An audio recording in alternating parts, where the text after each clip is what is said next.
Day 2 of the 9th CII India, Latin America and Caribbean Conclave.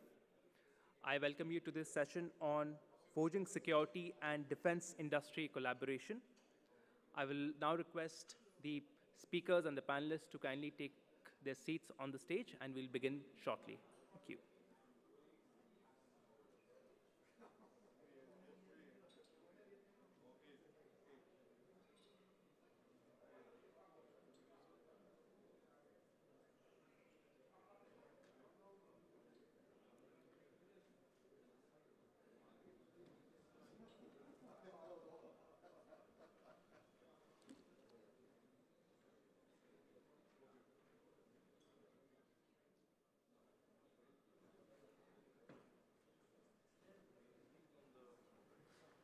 I'm over there.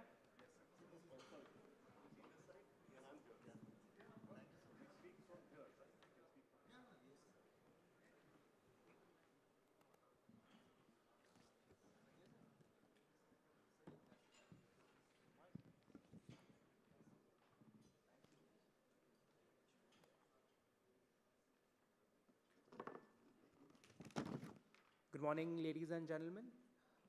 I welcome you again to this session on defense, forging security and defense industry collaboration between India and Latin America and Caribbean regions. Defense industry, of course, in India has been growing at a very rapid pace, with our exports rising to almost $2 billion in this year, and our defense production crossing over 1 lakh crores, which is close to about $25 billion or so. There's a lot of potential to take this forward, and today we have a set of panelists of experts on the panel from the government as well as from the industry. And with that short introduction, I will hand it over to Rear Admiral Preetham Lal, the Principal Advisor at the Society of Indian Defense Manufacturers, to take ahead the session. Admiral Lal, over to you. Thank you, Avnish. Good morning, ladies and gentlemen. And let me, to begin with, extend a warm welcome to all of you to this special session, which will cover defense and security relationship that we are going to explore between India and the LAC. The format for this session is a panel discussion, and I'm very glad that we have representation from the LAC, the Indian government and Indian industry. And we are also privileged to have Ambassador Deepak Bhojwani with us, who will share with us his distilled experience during his tenures in the LAC. Topic that we are going to try and deliberate is forging security and defense industry collaborations between Indian industry and the industries in the LAC. It's another plank for enhancing the bilateral relationships, economic relationships that have been, prospering under this initiative of CII India-LAC Conclave. What I'm going to do is request the panelists to share their perspectives during the initial 4 or 5 minutes. And then, basis the first round of views, we will see what are specific questions that we need to explore further, which can become kind of pointers for us to, or leads for us to follow for subsequent developments in this particular region.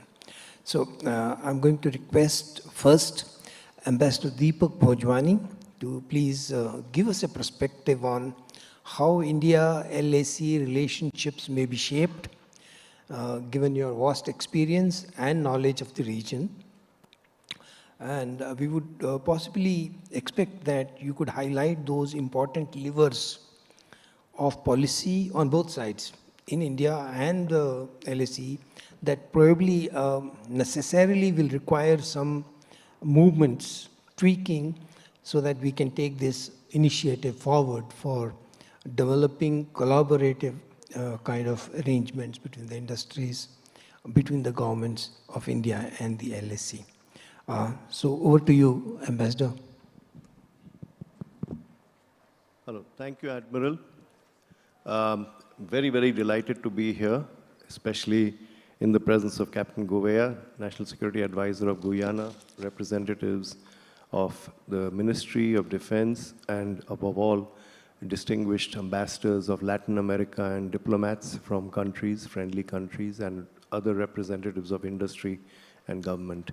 I'd like to, if you would permit, Admiral, speak about the past, my past, because that's the best way for me to interpret what I think we should be here doing and what we should be planning.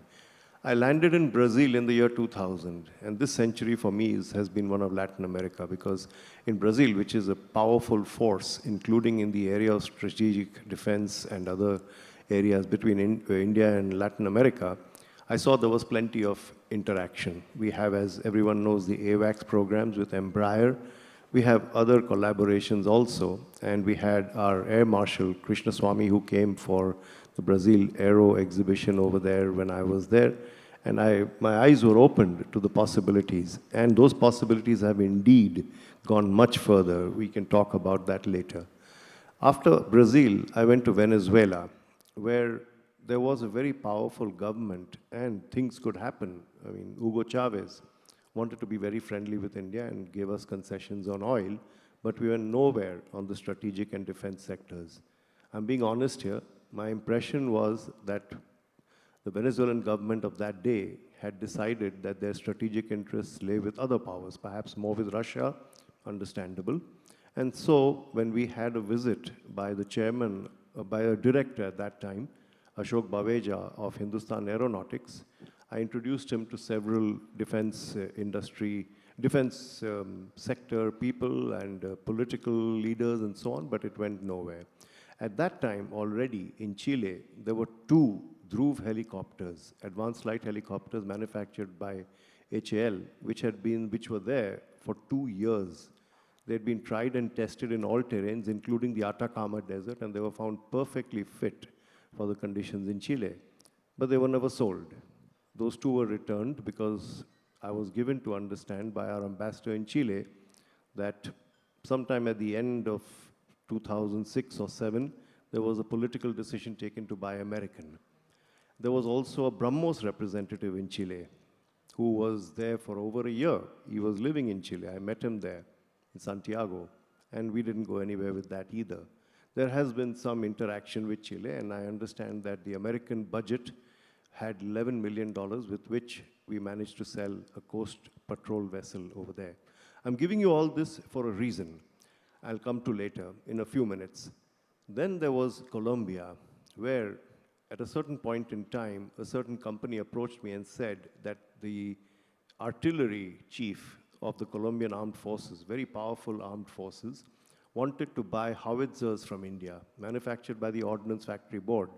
But if they want to go for tender, it would take too long. Their budget would expire at the end of 2008. So could we hurry it up and get a government-to-government MOU? I wrote here, there were bureaucratic delays. We never got the MOU. And instead of 26 howitzers from India, for a certain price, I think $30 million or something, the French sold 24, sorry. So we lost that order, and the Colombians didn't gain. They were still interested, but by the time I signed the MOU with the then defense minister in February 2009. It was too late. They expressed an interest for Arjun tanks, which I was told by our OFB people and the Ministry of Defense, we couldn't export because there were all kinds of development issues which were still being sorted out. So that left Colombia out. I don't know since then what has happened. After that, we also had a move in Ecuador. I was concurrently accredited as ambassador to Ecuador. And Ashok Baweja, who had not succeeded in Chile and Venezuela, came with me to Ecuador, and he said, I'm going to make an unbeatable bid for the 7 helicopters that the Ecuador government wanted. We sold them for $45 million. The air chief at that time didn't want us, and in fact annulled 2 tenders. But we took steps through our representative in Ecuador, and I made sure that the political leadership knew that we had been the lowest bidder, but the tenders had been annulled, cancelled. Well, I'm not saying anything happened because of whatever, but the air chief eventually was changed, and the vice air chief, who had actually come and tried the Dhruv helicopters, was made air chief. We sold 7 helicopters. Now, after that, the fun starts. 2 helicopters crashed. And the moment the first helicopter crashed, the air chief, the Minister of Defense, both went public saying that this was a pilot who had done something completely wrong. The President, Rafael Correa, went public in a press conference and said it was not the fault, technical fault of the aircraft. The second aircraft that crashed, the same thing was told by the Ecuadorians. A couple of years later, the deal was signed in 2009. Then later, 2-3 years later, there were 2 other crashes for which there was a report which the Ecuadorian government never released. Our understanding in India is that there was a lack of proper maintenance, and each side blamed the other. The Ecuadorian government in 2015 canceled the contract. And of course, all kinds of allegations were made. Now, the reason for giving you this background, first of all, is to tell you that there have been developments between India and Latin America. These all took place up to the year 2015. After that, there have been other developments. We've been doing well with certain countries. And of course, there are MOUs, etc., with everyone. But what is the central, well, there are several central messages. One is that in the area of defense, we basically have government involvement invariably. Any deal that takes place on the defense side, security, strategy, etc., has to go through the MOD, I'm given to understand, our Ministry of Defense, even if it's a private company to another. That's one thing. I'm sure that in Latin America as well, they have similar situation where the governments are involved. So governmental involvement and the relationship between the government of India and those governments is vital. And we should talk about how we can better that through, of course, exchanges and so on and so forth. The second message, the second lesson which I learned is that if we are not prepared, if we do not have a defense industry which is capable and willing, and if it doesn't have the political will to back this. For instance, the Ecuador air chief, when he bought those aircraft, told me that we should actually set up a hub in Ecuador to service other countries. Bolivia and Peru wanted these aircraft also, but they needed lines of credit. There was no financing. So financing, another aspect in defense which is very, very important, and we know that.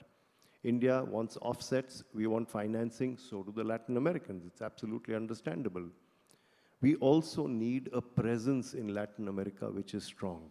I'm given to understand. In my time, I managed to get the defense attaché of Chile across to Ecuador and Colombia because I was not technically qualified, nor are most of us diplomats, to discuss defense matters. That's why we have defense attachés.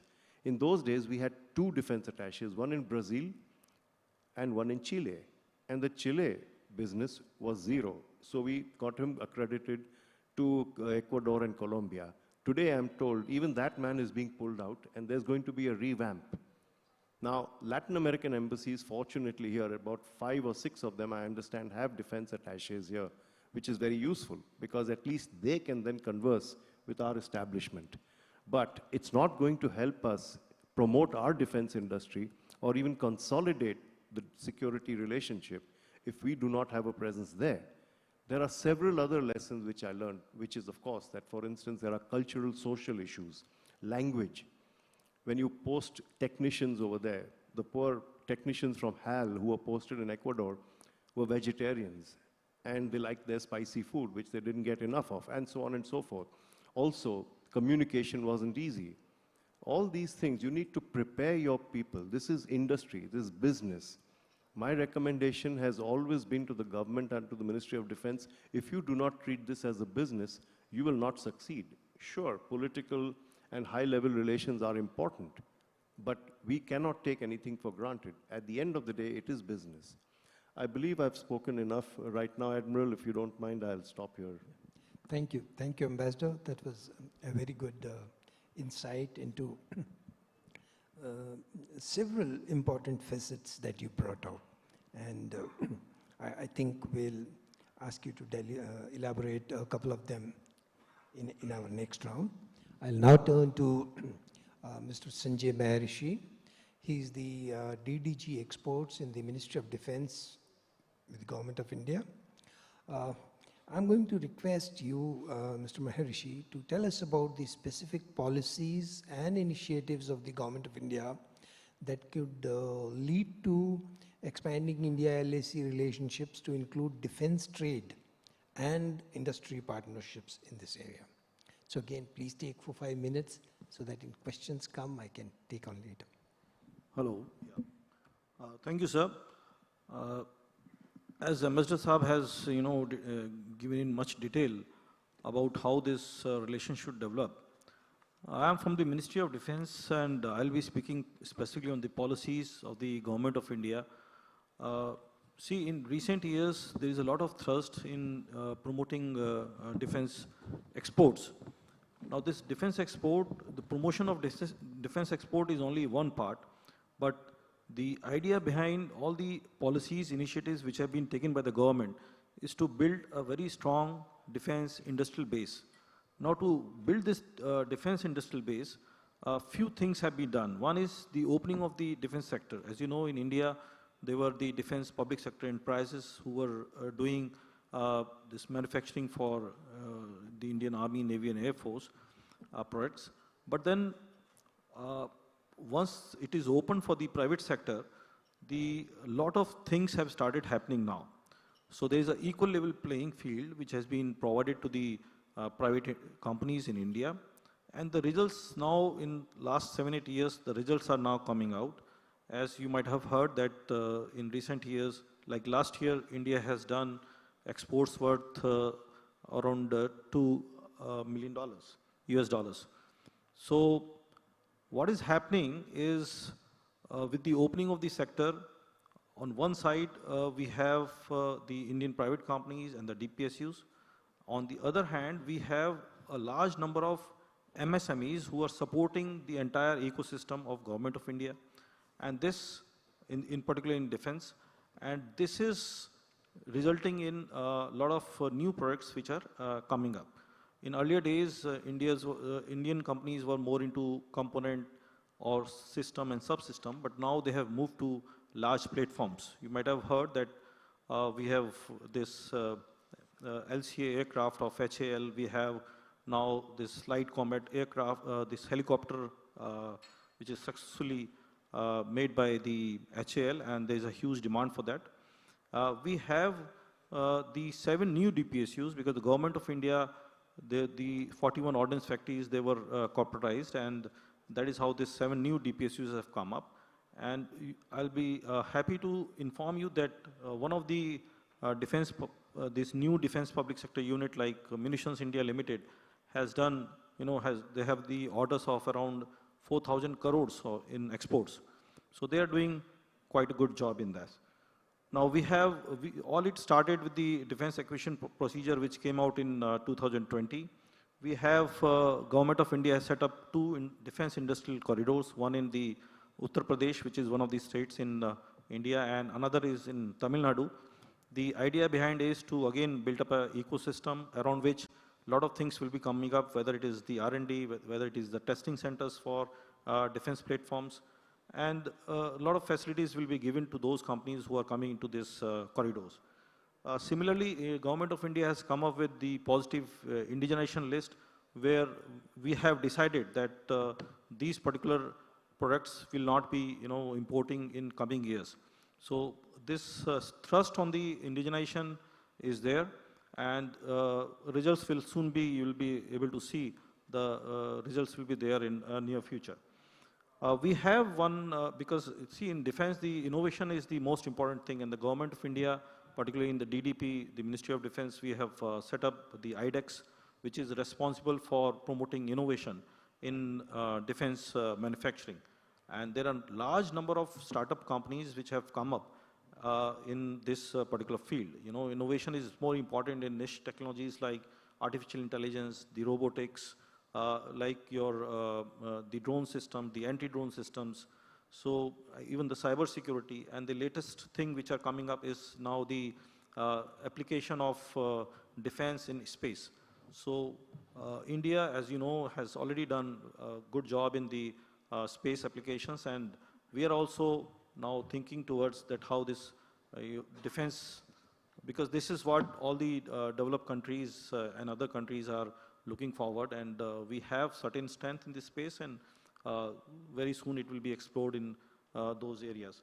Similarly, as I have already told about the promotion of micro, small and medium enterprises, now various promotion schemes are being, for promoting defense exports. The government of India is already into it. We are conducting a lot of webinars, and Latin American countries, they are the priority area for this year. We have certain focus countries with the help of the defense attaches, the Indian defense attaches who are posted there. We are just asking them what are the interest areas of the countries in that region, and accordingly with the association of SIDM or the FICCI, we are conducting a lot of webinars where Indian companies are there, and we are also inviting the companies from the Latin American countries, and then they will, so that there is a sort of hand-holding, and the requirement can be understood, and then those products can be either exported. Even we are ready for, the transfer of technologies and setting up joint ventures. Recently I heard one Brazilian company is already there with triple S into ammunition. So a lot of, it is happening both ways. The companies from Latin American region, they are coming and sharing their technology in India, and similarly Indian companies are ready to share the technologies and setting up the joint ventures. And now the R&D in the defense, as you can understand that without the research and development, without the innovations, things are not going to happen. And this 25% of the budget has been earmarked for the private industry. They can spend this amount and developing of new products. Also in the defense acquisition procedure 2020, there are Make 1, Make 2, and these are where the projects can be taken up, and as per the need of the Indian Army or the armed forces. So this is all about, in brief, about what are the efforts and the policy initiatives which are being taken by the government of India. Thank you, sir. Thank you, Mr. Maharshi. That was a good roundup of the policies and the initiatives of the government of India. I think there is one question which I have in my mind. I'll ask you in my next round. I'll now turn to Captain Gerald Richard Guave, National Security Advisor of Government of Ghana. May I request you, Captain, to kindly share your perspectives on how your country in particular and LAC countries in general would like to see the engagements with Indian government and Indian industry for fulfilling your security and defense requirements. Maybe you could also outline the requirements for your country and briefly tell us about how Indian industry could access the markets in Guyana and in other countries. Captain, to you. Thank you very much. My name is Jerry, and the last name is pronounced as Govia. Govia. It's a Portuguese name, and but thank you very much for being here, ladies and gentlemen. First of all, what I want to say, I listened to you, and one of the founding principles that we operate on is that we share common values and principles with India and the rest of the free world in terms of democracy, the rule of law, respect for human rights, respect for sovereignty of countries, and so on. And so we, as we develop forward, we share these common principles that issues of transparency, anti-corruption, and our democracy is very alive and strong. So when we move forward from here, we are going to be, as we build our defense and security sector, it is going to be founded on a strategy that will be directly connected to our national development and directly connected to the transformation of the billions of dollars that will be coming from our oil industry specifically, that is going to be used to transform our country's prosperity. So prosperity is not about money. Transparency is about creating an environment where every single citizen in our country will have equal access to the opportunities. I wanted to put that as the foundation, even as we develop our national security and defense strategies. Guyana is located in a zone of peace. We have no intention to project power beyond our borders. We are not an aggressive nation. We intend to live at peace with our neighbors around us. And so anytime we talk about defense and security, it is that. It is exactly that. It's defense, and it is the protection and preservation of our natural resources, of our airspace, our waters, and our EEZ, and so on. And so there's no intention on the part of my government to project power beyond our borders. In fact, our major strategy is to continue to foster and create a zone of peace. That does not mean that we don't need, for example, our patrol vessels. We have EEZ that is 200 miles by 200 miles. That is, at this time, very unprotected, because in the past we did not have the resources to protect our EEZ from illegal fishing, from the passage of the drug trade, and illegal entry into our waters. So we are in the market at the moment, and I am in a couple of hours going to be looking at some of the shipyards here in India, because we are looking for patrol vessels that is going to dominate and to give us domain awareness in our EEZ. And that domain awareness is particularly that. It's not an aggressive presence, but is one that is meant to be assertive and to be aware of what is happening and to have an interception capability. So the patrol vessels are very important for us. We are also going to be looking for drones, drones that will patrol our EEZ, patrol our airspace. And again, this is all to do with domain awareness, that we must know what is happening. I want to tell you that our first line of defense when it comes to our national security strategy is our diplomatic relations with our regional partners in CARICOM, with our friendly nations across the world. So again, I want to continue making that point, Ambassador, that we are not, we have no intention to project violence against our neighbors and against, but particularly it is the preservation. So when we talk about the fact that we need these patrol vessels, the fact that when we need the drones, when we talk about anti-drone strategies and devices, it's particularly to do that, it's to protect and to defend ourselves. The issues of radars. We have wide lands, wide areas of landmass without any domain awareness at the moment. We have a lot of illegal planes that fly across our border coming from the west of Guyana towards Suriname and landing in Suriname illegally with drugs because they're trying to access the European market through Suriname. But we need to be able to control and intercept and stop the flow of these airplanes through our airspace in a legal manner. So we need radars, we need intercept, we are looking at intercept aircraft, particularly not to shoot down planes. We are not in that business of shooting down anybody planes, but we are certainly going to be in the business of stopping them and being a deterrent. The issue of cybersecurity, major issue for us as we move forward. And so when in the last 2 days, as I was speaking to people in the defense and security industry here in India, and our relationship with India is a very, very special relationship. The fact that we are on the other side of the world, the fact that we're divided by this huge landmass and time does not take away the brotherhood that exists between Guyana. And this is a specific and very special relationship between Guyana and India, and one which have been renewed over the last 3 years. And this relationship is going to fortify our trading principles and arrangements with India. So this is the time for Indian companies to engage with us.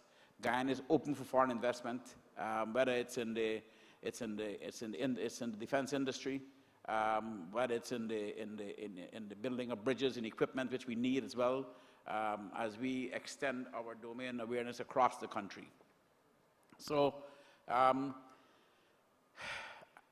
CARICOM and Guyana, so we are on a trajectory to take the prosperity that we are going to create and not ring fence Guyana. So the intention is to spread this prosperity across Guyana. So in terms of food security, energy security, environmental work, we are working across the region with our CARICOM partners and with our partners across South and Latin America. So Guyana is going to be a leader. Every time you you sit at the table to talk about these things, Guyana will be at that table in good faith.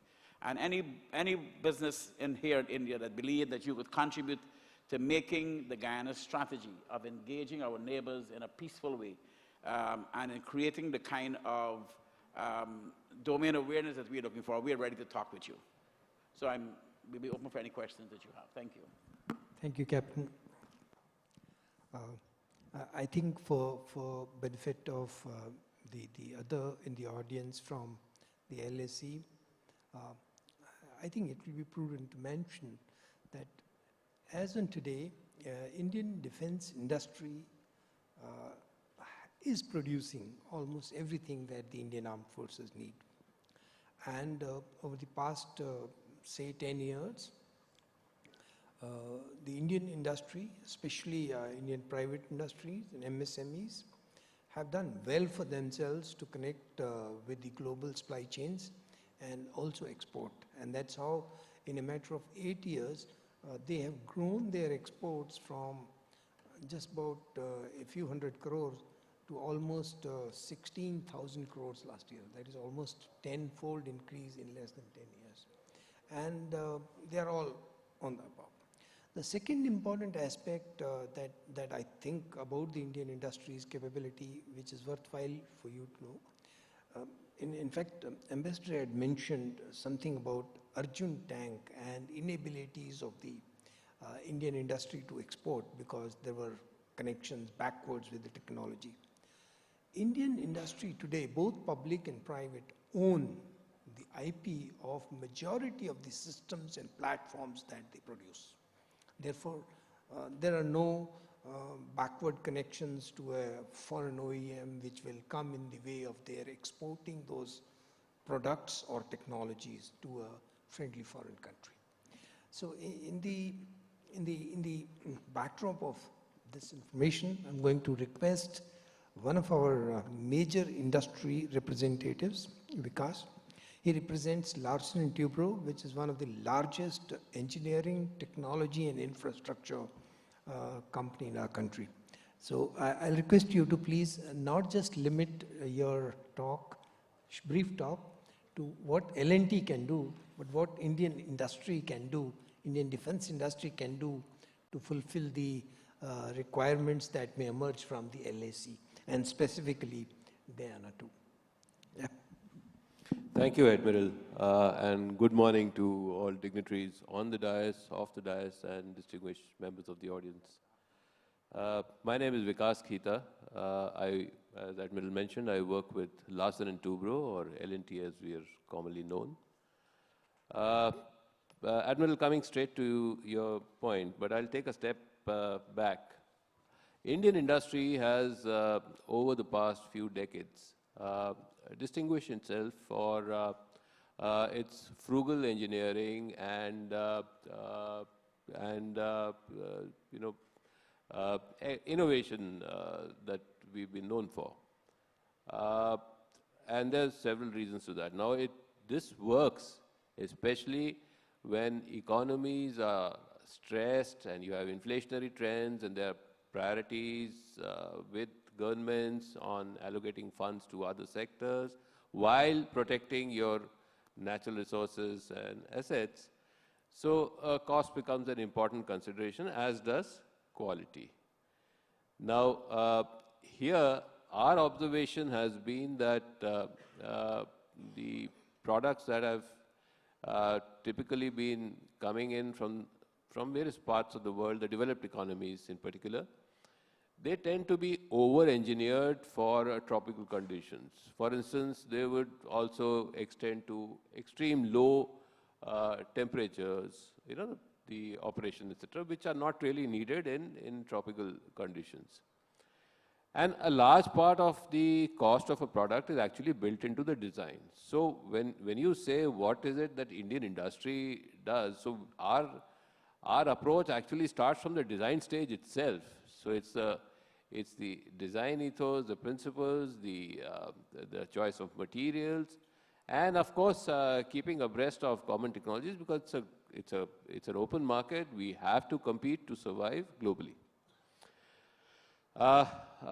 Some of the points that Captain Goya had mentioned, and also Ambassador Bhojwani had mentioned, I'm happy to share. I mean, I'm not very sure if it's common knowledge, but Indian industry has been actually producing, and I'm not limiting it to Larsen & Toubro, so I'll start with others. Indian industry is now set to produce aircraft. It has been producing small arms.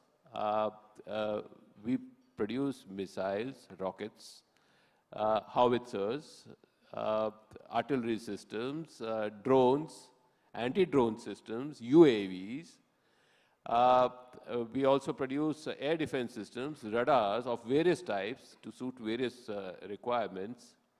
Entire naval platforms have been produced in India, both by the DPSUs, the defense PSUs, and the private sector.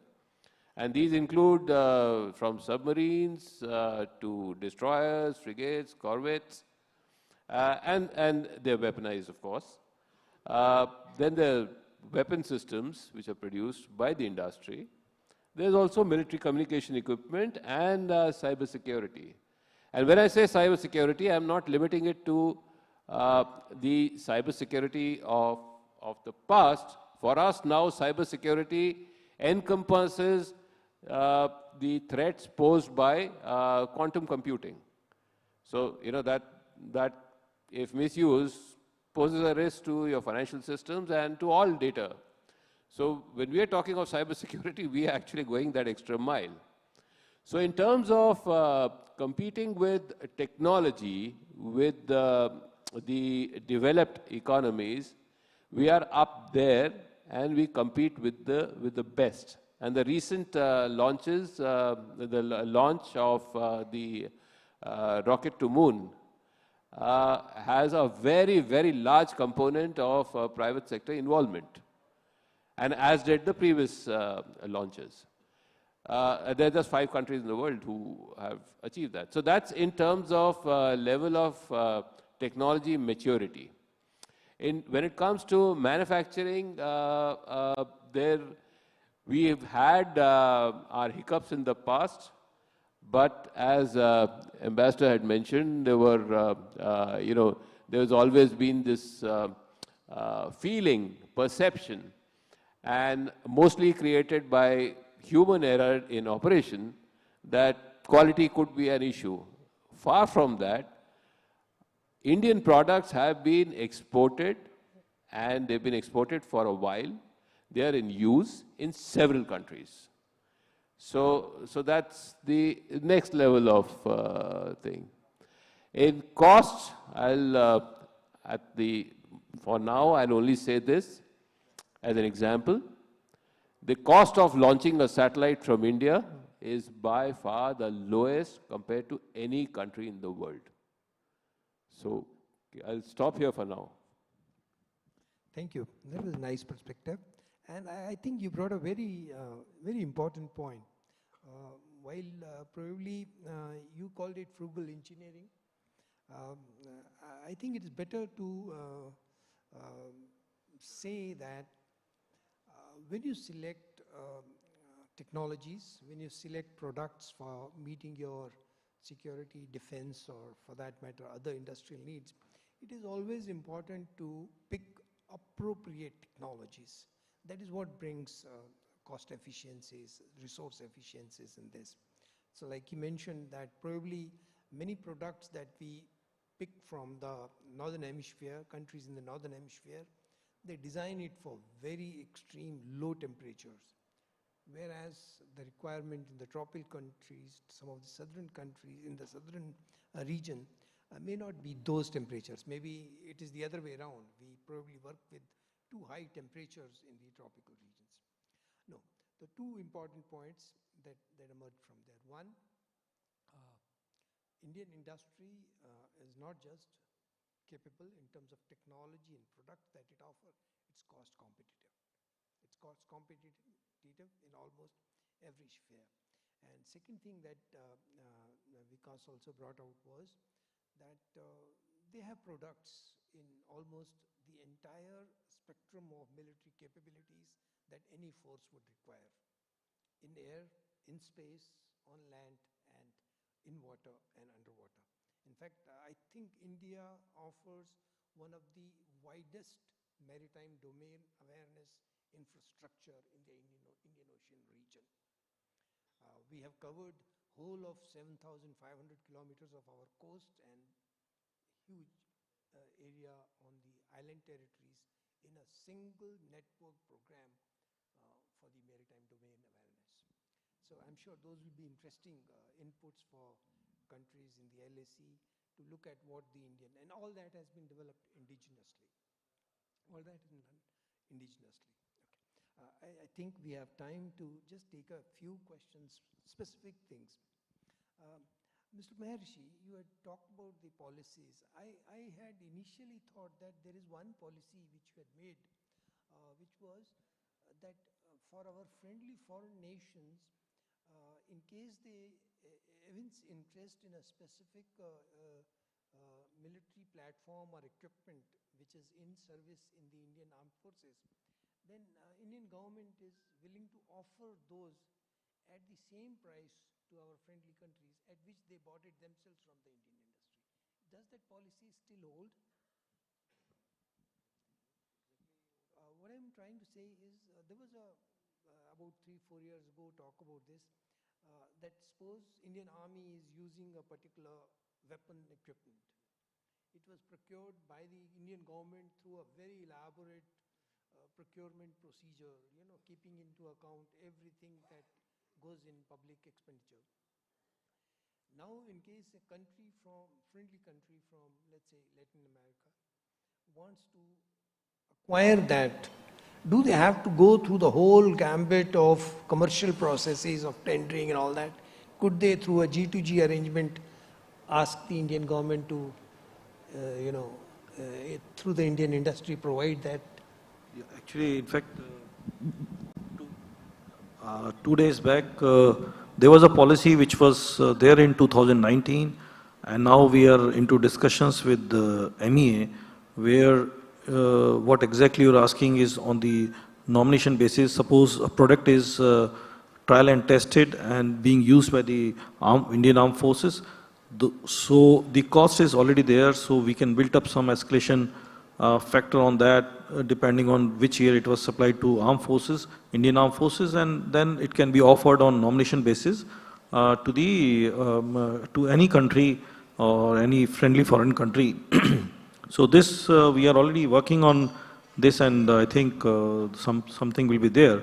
But what I would like to stress upon is that we are now, offering the line of credits, and there is one policy which is there in the IDEA scheme, which is done by the basically MEA is the one, and it is by the Department of DEA, Department of Economics. So what is happening in that? There is one particular clause which says the concessional financing, which provides the financing at a very concessional rate to any friendly foreign country if it is for some strategic reasons. And in that case, any Indian company can be, the product of any Indian company can be offered on nomination basis. So nomination basis means that certainly that product is already there in the armed forces and it is well trial and tested. I hope this answers your question. We are working on that policy, what exactly you have asked, and something will come out. Okay. Thank you. Thank you. I now turn to Ambassador. Ambassador, you had mentioned about the government involvement in majority of the defense deals, probably on both sides of the trade. That is, the seller as well as the buyer governments do get engaged. Could you elaborate a little further as to, are there any specific structures you had, organizational structures you have in mind when you're mentioning about it? Or is it only a deal-to-deal kind of involvement that, in your opinion, is necessary between the governments? Admiral, I think everyone here must be aware that for instance, if it's an interchange, now of course defense interaction can mean also training. It can mean exchange of information, things like that. But if we're talking about defense sales or defense purchases or projects, then normally the first step is the requirement that comes from the concerned department or sector of the defense forces of the country concerned. Now, in our case, for instance, the Department of, it was the DRDO that started the requirement for AWACS, the Embraer planes.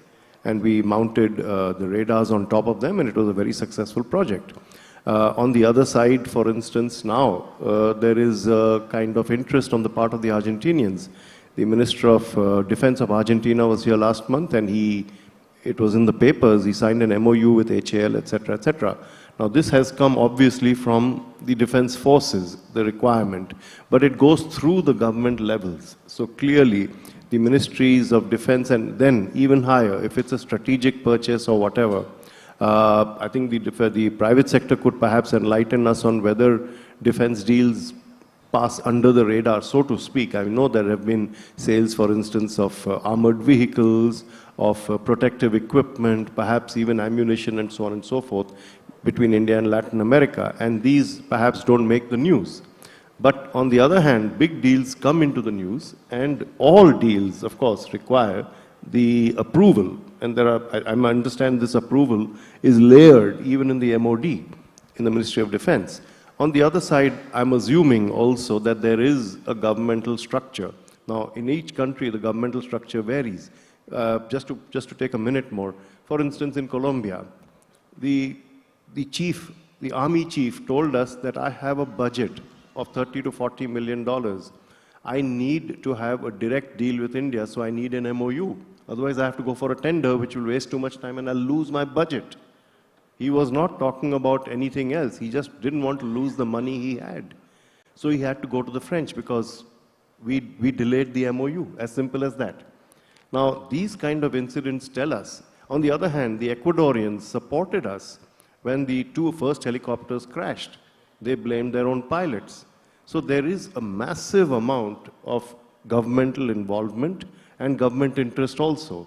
What I appeal for always, and this appeal is mainly to the Indian side, to our industry, to our bureaucracy, and to our political establishment, that if you don't take all these matters seriously, which is from step one, the requirement that comes to you, or even prior to that, creating the environment, the ecology, whereby Latin American countries can send delegations here to see what you have, to Aero India or whatever, it's happening. It's not as if it's not happening. But create the awareness and then be able to respond to that awareness and create the demand. And then satisfy the demand. And after satisfying the demand, instantly go further and provide support that that particular sector or that country needs. And all this involves politics. Thank you. Thank you, Ambassador. I think we are just about in good time to 11 o'clock, as was told to us, but I have a couple of questions which I will request. Captain, can you please very briefly tell us what is it that your country expects from the Indian industry in case you were to consider acquiring assets from the Indian industry which are for long-term use in your security and defense infrastructure?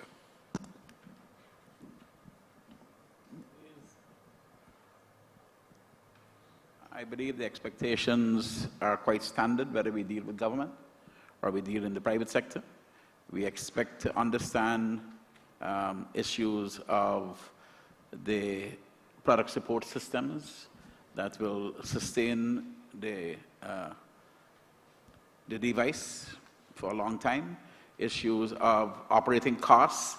I think upfront we need to understand that. What kind of maintenance support systems that will support any purchases that we make. And I start off by saying as well that we believe that we share some common values and principles, and I think those common values and principles among trading partners are very important, so that we are not dealing with rogue nations and rogue use of equipment. Certainly we want to support the Indian defense and security sector, which we are committed to doing already. I think we made a commitment to buy 2 planes, 2 patrol and transport planes from India. We are looking at the ships. We are looking at radars, coastal radars, and surface and air-to-ground radars. But the big thing for us is the issue of understanding the support system, product support system after purchase, and the costing of the operating cost. Very clear. We don't want to have any surprises after the purchase. Yeah. Thank you. Thank you. I think that's very pragmatic. Any country, any buyer country would like to have those aspects addressed thoroughly at the initial stage itself, so that there are no surprises and there are no, infructuous kind of investments in that. I turn to you because I think Larsen & Toubro operates in over 80 countries in projects and delivered the goods, engineering and technology goods. Can you please elaborate how you are providing the life cycle support for those assets in those countries? They're diverse. I know they are across the globe. Sure. So that will probably give confidence to the audience here as to how life cycle support is looked after by the Indian industry. So I'll answer this from a Larsen & Toubro group perspective also, and from the L&T defense perspective. Not that they're different, but it's just that I've had the unique advantage of having worked in most major verticals of Larsen & Toubro, both in India and abroad. So therefore, I've seen both sides of the story. So when we look at any project, so there's always, we do a very clear distinction as we do in India. So there is a capex and then there's a revenue. So there's an operating cost, which Captain had alluded to, and then there's an acquisition cost. Now, it's not enough to be L1 only in the capex, the acquisition cost. You also need to be L1 in operating cost, which is why in my initial remarks I had mentioned the aspect of design. Now, much of this flows from the design of the product and the system itself. So all this needs to be built in there itself. When you actually get down to operating the system on the ground, there are certain best practices, there are maintenance schedules to be followed. Now, to give you an example, you can buy the best car in the world, but if you don't maintain it as is required, it will one day let you down. So the maintenance is an extremely important aspect, and our model in these things is for a couple of years, we handhold the customer. So we actually create teams to service and maintain. There is one aspect here that I'd like to bring out. We've seen, at least in India, we've seen on equipment that's been imported in the past, there's an issue of spares. Now, the spares could be, the issue could arise out of redundancies. The issue could arise out of closure of manufacturers or mergers and acquisitions and stuff like that. In some cases, it could also arise out of geopolitics and major shifts in policy of the supplier country. Now, that's something we are very, very careful about. So when we do a deal with a customer, so there is a guaranteed supply of spares of the agreed economic order quantity for the lifetime of the equipment. That's extremely important. You can buy the the best equipment in the world and be stuck for spares after that. So we're very cautious of this. And those of you who know what L&T does, and we operate in the rough and tough areas, in the engineering areas, there are 50 countries that we operate in concurrently today.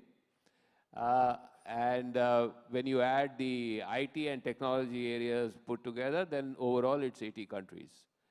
So to operate in 50 countries, a mix of developed and developing economies, obviously means that your systems have to be as per the customer's requirements. So you have to. The other aspect is the willingness to collaborate with the counterparts on the ground in the customer country. That's extremely important. You cannot operate a business by saying, I will do everything myself. You will have to create a team. Usually, it's best if it's a local team, and over time, you impart the necessary skills. An example would be, recently we had executed an order to build warships for a certain friendly country. So out of the total 12 warships, 5 were produced in India, the balance 7 were produced in the customer country under our supervision with 80% of the material supplied by us. So today the customer, when we are talking, and there are obviously there are discussions on repeat orders. So the customer says, for the next class of ships, I want to do the same model. We like that model because you're not only giving us the equipment, but you're also teaching us how to build it, should we need to do it tomorrow ourselves. So that's the model we operate on. Thank you. Thank you. That's a nice perspective, and I'm sure it has worked. That's why it's being carried on for such a long time. So, ladies and gentlemen, I think we're just going out of the time. And all that remains for me to do is, first of all, thank the eminent panelists and for your valuable views and suggestions that you made. And I do hope that each one of you who have heard them has something to take away from the deliberations that have taken place. This is the first edition of, in this conclave, this is the first time that we are sitting and discussing how the defense and security segment of the economy could also be, make contribution to the overall mutual trade between LAC and India. I'm sure as we move into further editions of this, there'll be far more comprehensive discussions of how the industries of the countries in LAC, industries in India, can engage further. But I think for both, there are takeaways. One, Indian defense industry is capable. It's already connected to almost, it exports to over 80 countries, different kinds of products. And two, that LAC certainly has security requirements which can easily be fulfilled by the capabilities that exist in the Indian industries. And third, of course, is that it's not that we are looking at selling, we are looking at collaborations, we are looking at long-term partnerships, we are looking at long-term engagements with that. With that, I think it's time for us to close this session. Thank you very much once again. Thank you. Thank you, Admiral. May I request the speakers to kindly step up for a group photograph?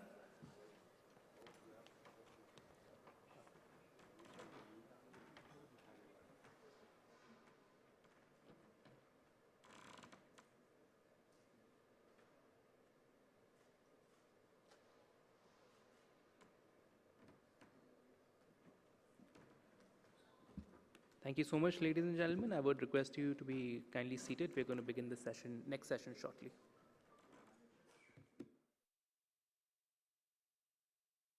Gentlemen, once again, welcome you to the second day of the 9th CII India-LAC Conclave, Furthering Economic Partnerships for Shared and Sustained Growth. We have some very interesting sessions from yesterday and today, and now we will come back to another important session, which is sustainability, strengthening chemical value chains. Our panelists are on their way, and we'll be beginning our session shortly.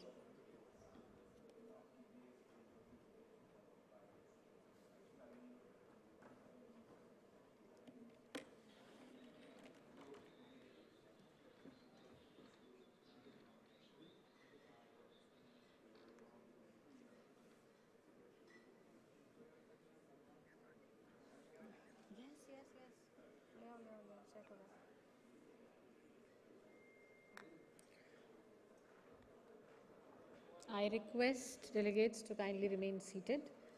We'll take a while to change the tables.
Ladies and gentlemen, we'll now begin our next session, Sustainability, Strengthening Chemical Value Chains.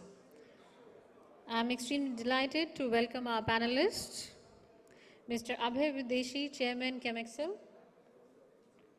Mr. Sekao Yulens Aliane, President, Invest TT Trinidad and Tobago, Mr. Jaime da Cruz Reos, Partner, Ferry Trading Industria de Fertilizing from Brazil, Ms. Mariana Patio, former Colombian Ambassador to India, Mr. Shagar Kaushik, President, Global Corporate and Industry Affairs, UPL Limited, Dr. Sangeeta Srivastav, Executive Director, Godavari Biorefineries Limited, and Mr. Vinod Agarwal, Managing Director, Arunaya Organics.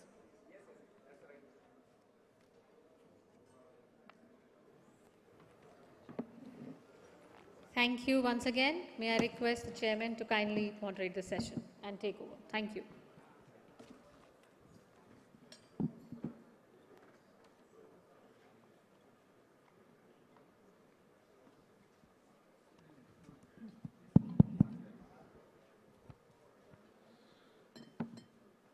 Good morning, ladies and gentlemen. On behalf of CII, Chemexcel, I welcome you all to our today's second plenary session on sustainability, strengthening chemical value chains. Before I introduce the speakers, let me throw some light on the theme of this session. Friends, there is a need to adopt, strengthen chemical value chains and augment exports of chemicals to the LAC regions. The chemical industry is one of the backbones in shaping economies across nations. The Latin America and Caribbean LAC region is a major market for Indian chemicals. In 2022-2023, India exported about $2.6 billion worth of chemicals to the LAC region, making it the fourth largest export destination for Indian chemicals after the EU, NAFTA, and the NEA region. Brazil is our largest export destination with an export of about $1.8 billion, whereas our import of chemicals from the entire LAC region is to the tune of US dollars 238 million last year. There are several reasons why India needs to adopt, strengthen chemical value chains and augment exports of Indian chemicals to the LAC region. The LAC region is a growing market for chemicals, which will create jobs and boost economic growth of India and the LAC region.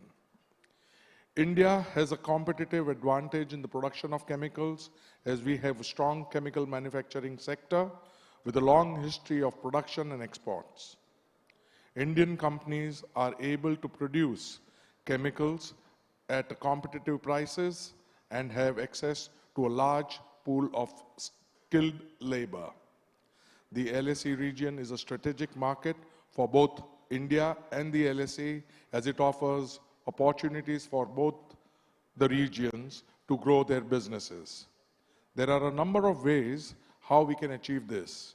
One is by investment in research and development, promoting exports of Indian chemicals to the LAC region, which we are doing it through trade fairs, exhibitions, buyer-seller meets, and other marketing initiatives. Indian companies can build partnership with LAC companies to develop and market chemicals in the LAC region. India can tap into the growing market and expand its chemical trade and its investment ties with this region and create jobs and boost economic growth for both the regions. Friends, the PCPIRs, that is, petroleum, chemicals, and petrochemicals investment regions, are attracting investments and creating jobs, resulting in boosting of India's export of chemicals and petrochemicals.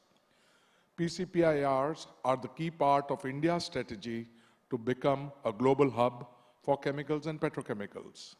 It is playing a major role in the country's economic growth and development. Overall, the PCPIRs are a promising initiative that has the potential to make a significant contribution to India's economic development. With this insight, now I would like to invite our first speaker, Mr. Sekou, President, Invest TT Trinidad and Tobago. He promotes foreign direct investments and has a rich mix of technical and professional knowledge combined with analytical, problem solving and organizational planning skills. Mr. Sekou. Thank you, Abai. Good morning all, and thank you to the Government of India as well as the Confederation of Indian Industry for inviting myself, Invest Trinidad and Tobago, and Trinidad and Tobago as a whole to participate in the 9th annual India, Latin American, Caribbean Conclave. It is my first conclave, but not my first time to India, and certainly enjoying my second stay in India. I would want to recognize all government officials as well as private sector in the audience today, with special recognition for Dr. Roger Gopal, Trinidad and Tobago's High Commissioner in India, as well as my colleague in the Ministry of Trade and Industry, Shelley Prasad-Bashan, who are here with us today. As Abai has said, my name is Sekou Allen. I am the president of Invest Trinidad and Tobago. Invest Trinidad and Tobago being simply the investment promotion agency for the country with a mandate to attract, facilitate and retain direct operational investments in Trinidad and Tobago. Just to set some context for those of you who do not know about Trinidad and Tobago, we are in the Caribbean and part of the CARICOM community, our brothers and sisters who you've heard from over several panels, Guyana, Grenada, Antigua, Barbuda, Jamaica are all here. We are the most southerly islands in the chain, just off the coast Venezuela. And something you may or may not know is that while we also have the sun, sea, and sand of most Caribbean islands, we have a large infrastructural and industrial base based on 100 plus years of oil and gas production and downstream oil and gas production. And it's in that regard that I will speak specific to the panel topic today with respect to chemicals.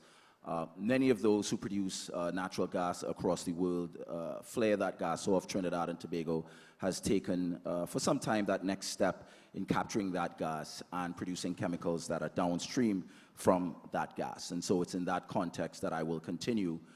Most important thing that you would want to know about Trinidad and Tobago is that we are the home of Brian Lara.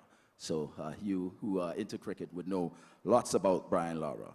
We are a welcoming foreign investment destination, boasting economic and political stability, prime regional positioning, and a long history of a very investor-friendly climate, as well as being a cosmopolitan hub full of artistic culture, diversity, and rich historical roots.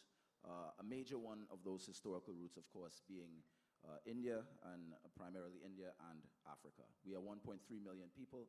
However, as part of the larger Caribbean community and the trade agreements that we possess bilaterally with the Caribbean community, you have an access to directly a market of 17 million, and certainly beyond through the trade agreements, a market of almost 1 billion persons. Foreign investors in Trinidad and Tobago, inclusive of the oil and gas and the chemical producers, have really been able to benefit from that very stable political and economic climate, a very ideal location outside of the hurricane belt. So historically, the storms that pass through the Caribbean do not hit Trinidad and Tobago. So from a business continuity standpoint, very strong on the back of the energy sector, able to offer very low cost of energy, anywhere between 3 to 7 cents per kilowatt hour USD. Again, based on reinvestment on the success in the oil and gas industry, a very strong and robust infrastructure, large talent pool, much of which works in the engineering area of the chemical sector, and a world-class infrastructure. We maintain strong diplomatic ties with India, with the Trinidad and Tobago High Commission here and the India High Commission in Trinidad and Tobago. And so, in terms of the downstream chemicals produced from natural gas, we have the liquid natural gas, methanol, urea, ammonia, much of which goes into your day-to-day products, as your chemicals, your pharmaceuticals. India would know very much about the pharmaceuticals, your adhesives, your paints, your plywood, and your other chemicals downstream. And so Trinidad and Tobago has had that regional positioning of exporting these chemicals into the Latin American region. I won't go into all the countries we do and the numbers within which we do that, but it is significant. And so we have been for some time playing a major role in the value chains required of these chemicals across the globe. Of course, since the supply chain shocks and the challenges with COVID, we have further deepened our positioning by offering Trinidad and Tobago, building on the existing large industrial infrastructure as well as the light industrial infrastructure, as a nearshore manufacturing destination. For those who would want to gain access to those downstream chemicals and other raw materials available in the region, one can use the Made in Trinidad and Tobago positioning in order to export into the US markets, duty-free, Canada, and many of the Latin American markets, Colombia, Costa Rica, Cuba, etc., many of whom are with us today, duty-free across a myriad of product lines. And certainly from the nearshore perspective in targeting Western markets, Trinidad and Tobago, being very close to major shipping lines between North and South America, provides that infrastructure, the labor pool, the chemical availability, and other raw material availability to really position itself as a platform for exporting for that region and deepening ourselves in the value chain. Happy to speak to any one of you individually on that basis moving forward, and looking forward to any questions later. Thank you, Abhay. Thank you, Mr. Sheku, for your enriching this gathering on the investments and working together and making the difference in our economic relationship. Thank you. I would now invite Mr. Sagar Kaushik, Global Corporate and Industry Affairs of UPL.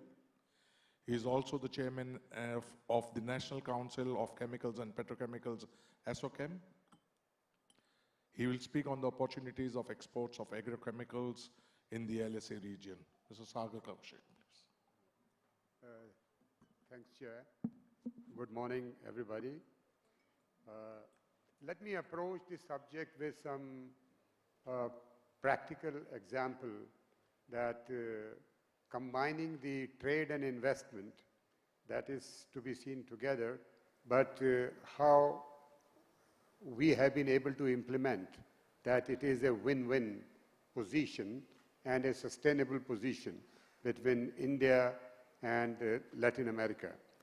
So I work for UPL, and we are in the agrochemical sector. We are number 4 in the world in terms of the ranking in this particular sector.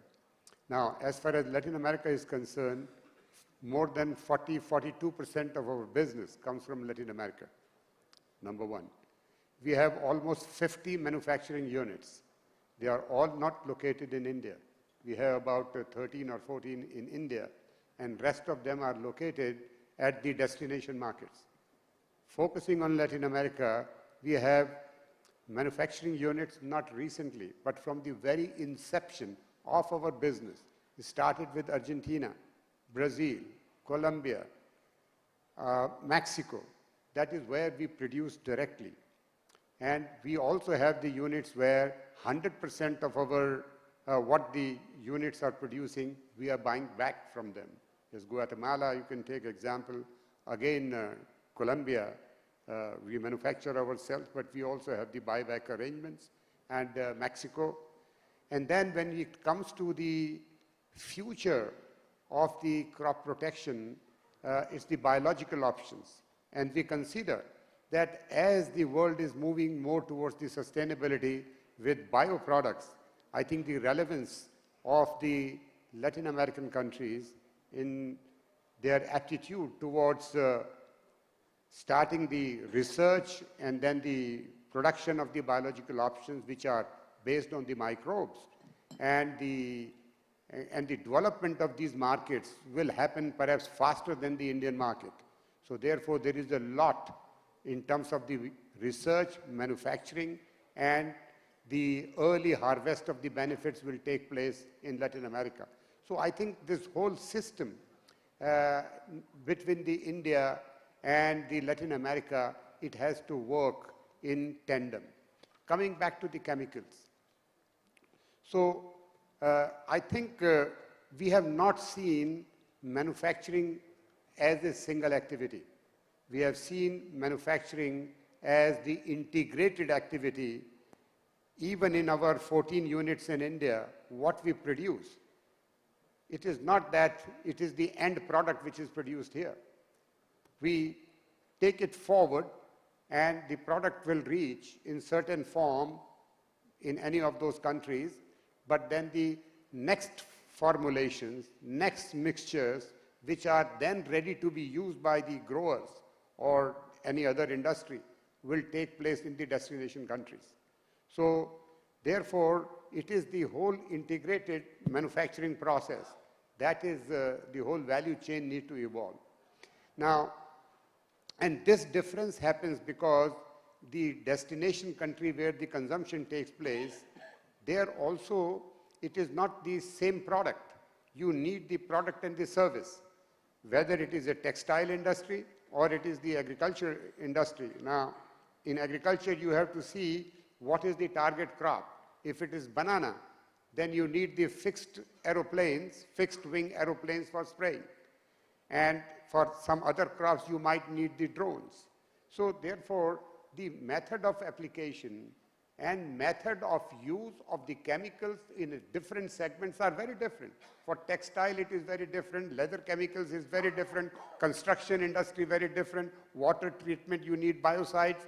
So I think there is a plethora of these end-use segments where these chemicals are being used.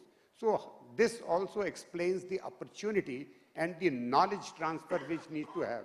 And that knowledge transfer does not reside in the manufacturing place. the user-based knowledge is with our customers. So I think over a period of this 20 years of experience, we have learned that it is very important that the recognition is to be given to the destination countries so that our supply chain loop is actually closer to the consumer, closer to the end user.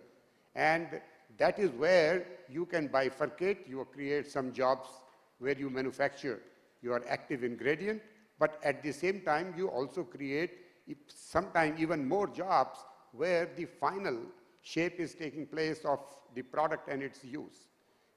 Take example of Brazil. I know that some people familiar with Brazil there. UPL has almost 2,000 people working there, not even one Indian.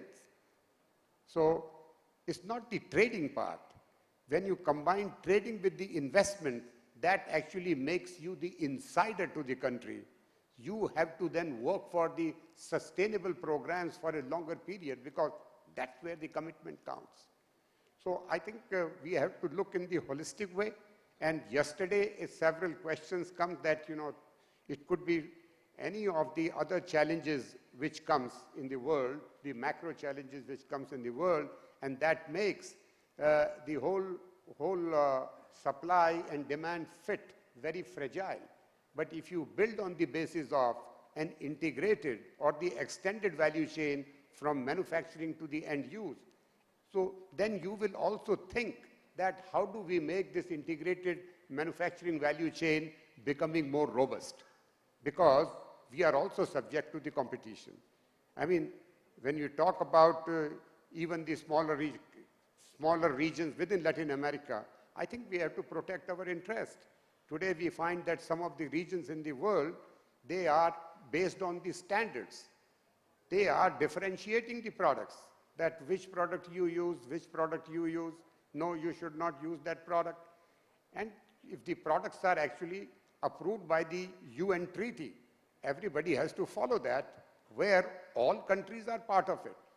But I decide something for the UN treaty. I'm talking about the agrochemical maximum residual limits, MRL. So they are decided at the UN treaty. But then there are some regions, I can name Europe, for example, they want to have their own standards. And those standards are then perhaps are actually defeating the whole purpose of the free trade, of the agricultural commodities, or the use of the biocides in other specific sectors. So then this value chain which we create, they also become responsible to protect from these kind of positions taken by certain regions. And we also talked yesterday about FTA, and even at the horse's mouth you heard that. But when you create more FTA, you find the sophistication takes place in the non-tariff barriers. So therefore, we also need to be sophisticating ourselves, that we make sure that the value chain which we have created is not becoming fragile just because of artificially driven this tariff barriers, etc., which are created. I'll not take more time, but I think just to conclude, I would say, look from the angle of trade and investment. Be insider and look at the extended manufacturing chain, because eventually you have to serve the end-use customer, could be a textile industry, construction industry, or agriculture industry. Thank you, sir. Thank you, Mr. Sagar Kaushik. I think you are truly a global company. I mean, you are Indian company, but you are reaching out to the end-use industry in the local countries that you are operating. And I'm happy to know that you are doing 40% in the LAC. So that's really very creditable. Thank you once again. I would now move to the next speaker, Mr. Jaime Sanchez, who's partner in Forte Trading Industria, Brazil. Mr. Sanchez is a bachelor in business administration and a post-graduation in soils, fertilizers, and nutrition. He's currently the partner and commercial manager of veterinary specialty chemical fertilizer factory located in Brazil and is associated with roses growers in Colombia. Mr. Jaime. Thank you, Abai. Namaste. Good morning. First of all, I'd like to congratulate the Confederation of Indian Industry for this formidable event and reinforce the importance of the cooperation between LOC countries and India. And I would also like to thank ChemXU for the invitation to participate in this panel. Well, I would like to start by highlighting some important information regarding Brazilian agriculture. Brazil has a population of 200 million people, but we produce enough food for 800 million people all over the world. Brazilian agriculture is one of the most sustainable in the world. Each farm on our country has an area to preserve of native vegetation. Depending on the region of Brazil, this area can range from 20 to 80% of the total farm's area. Brazil is also pioneer in developing and using biological solutions, with several isolated and patented microorganisms, and millions of hectares using biological products made in Brazil. Brazil is also the largest producer of sugarcane, which is an important renewable source of fuel. We have an important partnership with India in this matter. And right now, more than 30% of our cars fleets use ethanol as their main source of fuel. Brazil is also one of the largest producers of soybean, oranges, coffee, animal protein, corn, melon, banana, mango, milk, cocoa, among many other crops. To produce all these foods, Brazil needs chemicals. Brazil is the largest global importer of fertilizers. We spend over $24 billion every year in fertilizers, mostly NPK, but also micronutrients are very important, and also beneficial nutrients such as boron, manganese, nickel, zinc, iron, silicon, cobalt, that although are used in smaller quantities, are just as important as NPK for good productivities and good quality agricultural products. Brazil is a tropical country, and its crops have to thrive among many fungal diseases, insects, weeds. To defend our plants, we also need good technique, high-quality chemicals, and good expertise. With the expanded use of technology and fertilizer, Brazil has largely increased productivity per area in the last years. For example, 30 years ago, we produced an average of 1.5 tons of soybean in 1 hectare. Right now, we have areas that produce over 7 tons of soybeans in 1 hectare. But Brazil and India can also cooperate in the matter of biofortification to make more extensively used, to increase the nutritional value of food using, for example, selenium, zinc, magnesium, iodine, to increase the nutrition of food in this regard. So there are plenty of opportunities for India and Brazil to cooperate. Thank you very much for your attention, and look forward to talking to you. Thank you, Jaime.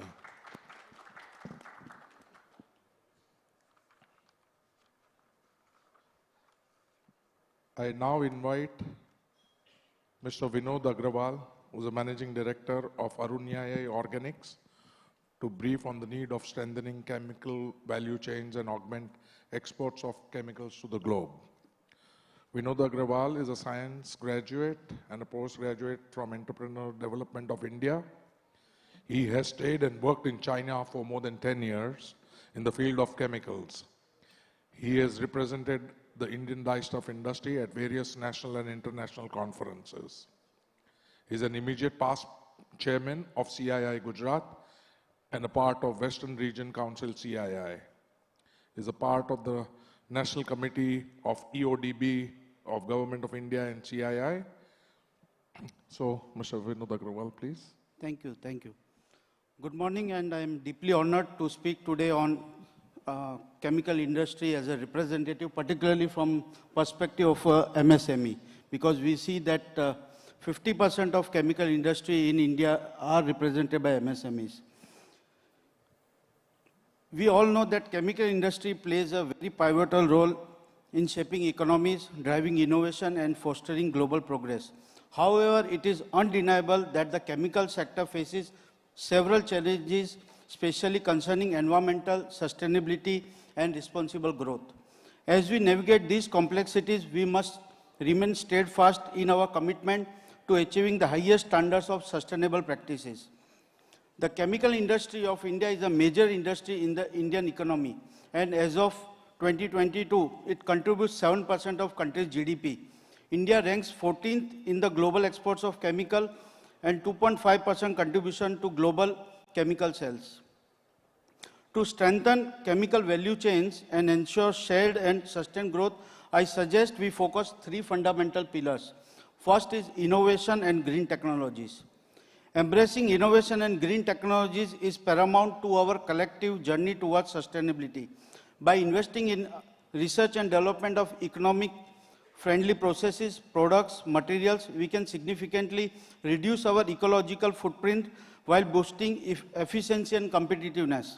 Second is collaboration and partnerships. Collaboration among industry stakeholders, governments, civil society is essential for achieving meaningful and lasting change.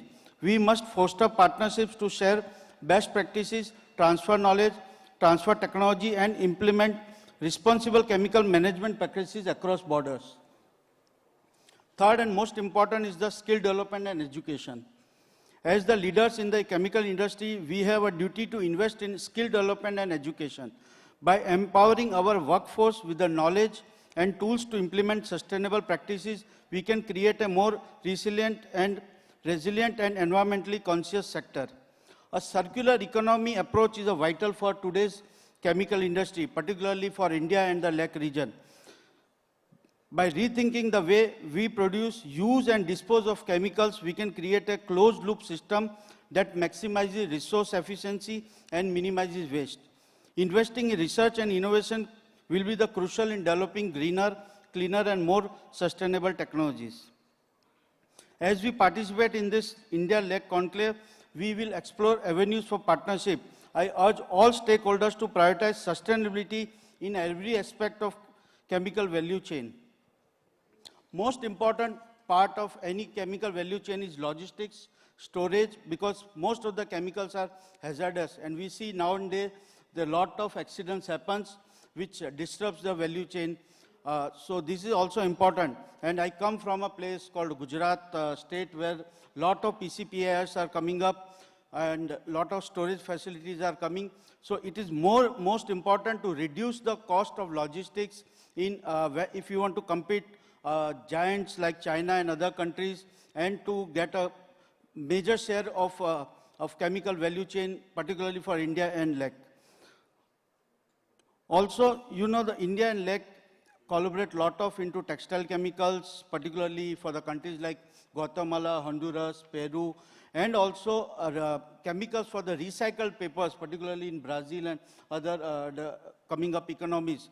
So India and LAC shares a good partnership, and particularly because both of the economies are the MSMEs, are backed by MSMEs, and both the partner countries have a lot of MSMEs which are synergy in and share the common things which is required both to grow simultaneously and together. So I think if we can leverage on each other's strength and how we can share the best practices of both the parts, then we can compete with other parts of the country. Thank you.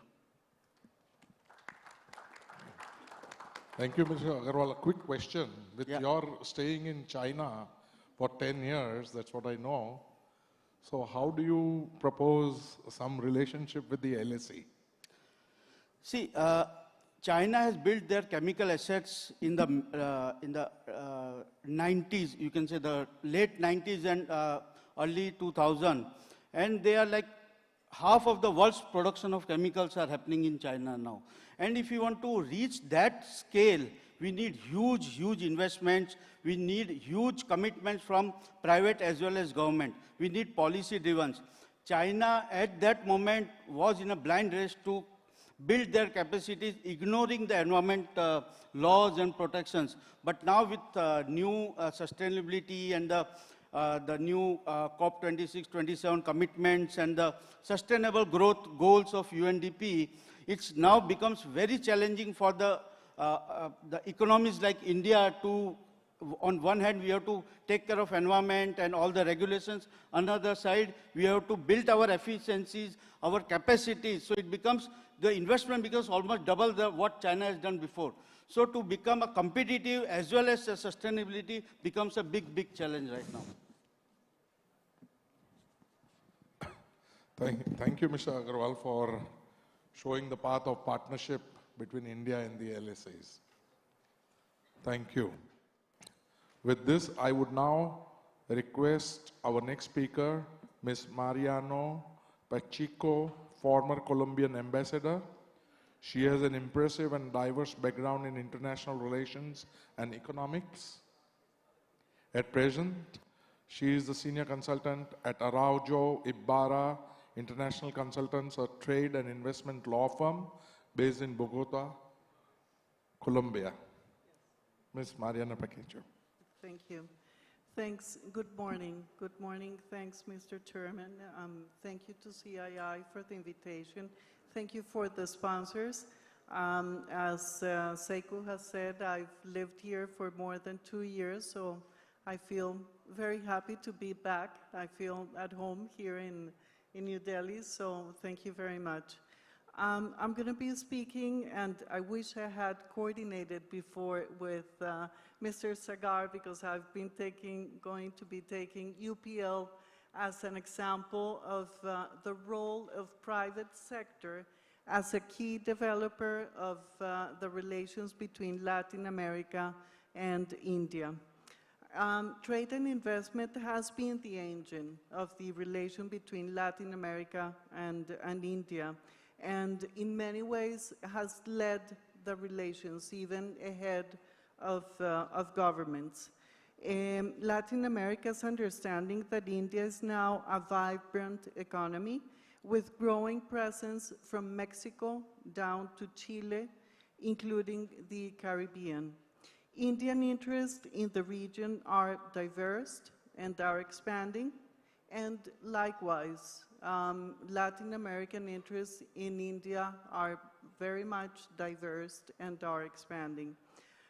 While the private sector largely drives the relationship, I think the supportive role of both Indian and Latin American governments act as a catalyst to deepen and expand this very exciting relationship. The real challenge is not the physical distance that separates India and Latin America, but rather the distance in the perceptions between us. Both Indians and Latinos, we need to discover both regions. Latin America of today is a land of innovation, large urban regions, world's breadbasket, and supplier of critical minerals, as my colleagues have said, including oil, coal, chemicals, rare minerals, and is a key emerging market. Also has the largest reserves of air, such as the Amazon. And just to take an example, Colombia, 40% of its territory is in the Amazon, lies in the tropical forest. On the other hand, India is a global growth pole and a leader in technology and healthcare, in chemical production, and a breeding ground for startups, just to mention some characteristics of India today. But let me give you some more facts that my colleagues have said about India-Latin America relations. According to the CAF study, the Corporación Andina de Fomento study, the strategic ties can be scaled in quality and quantity. Total trade between the two regions grew by 145% over 10 years and by 2,000% in the past 20 years. This is impressive. Latin American countries are diversifying beyond China, and India must look beyond its neighbors in Asia, US, and the UE.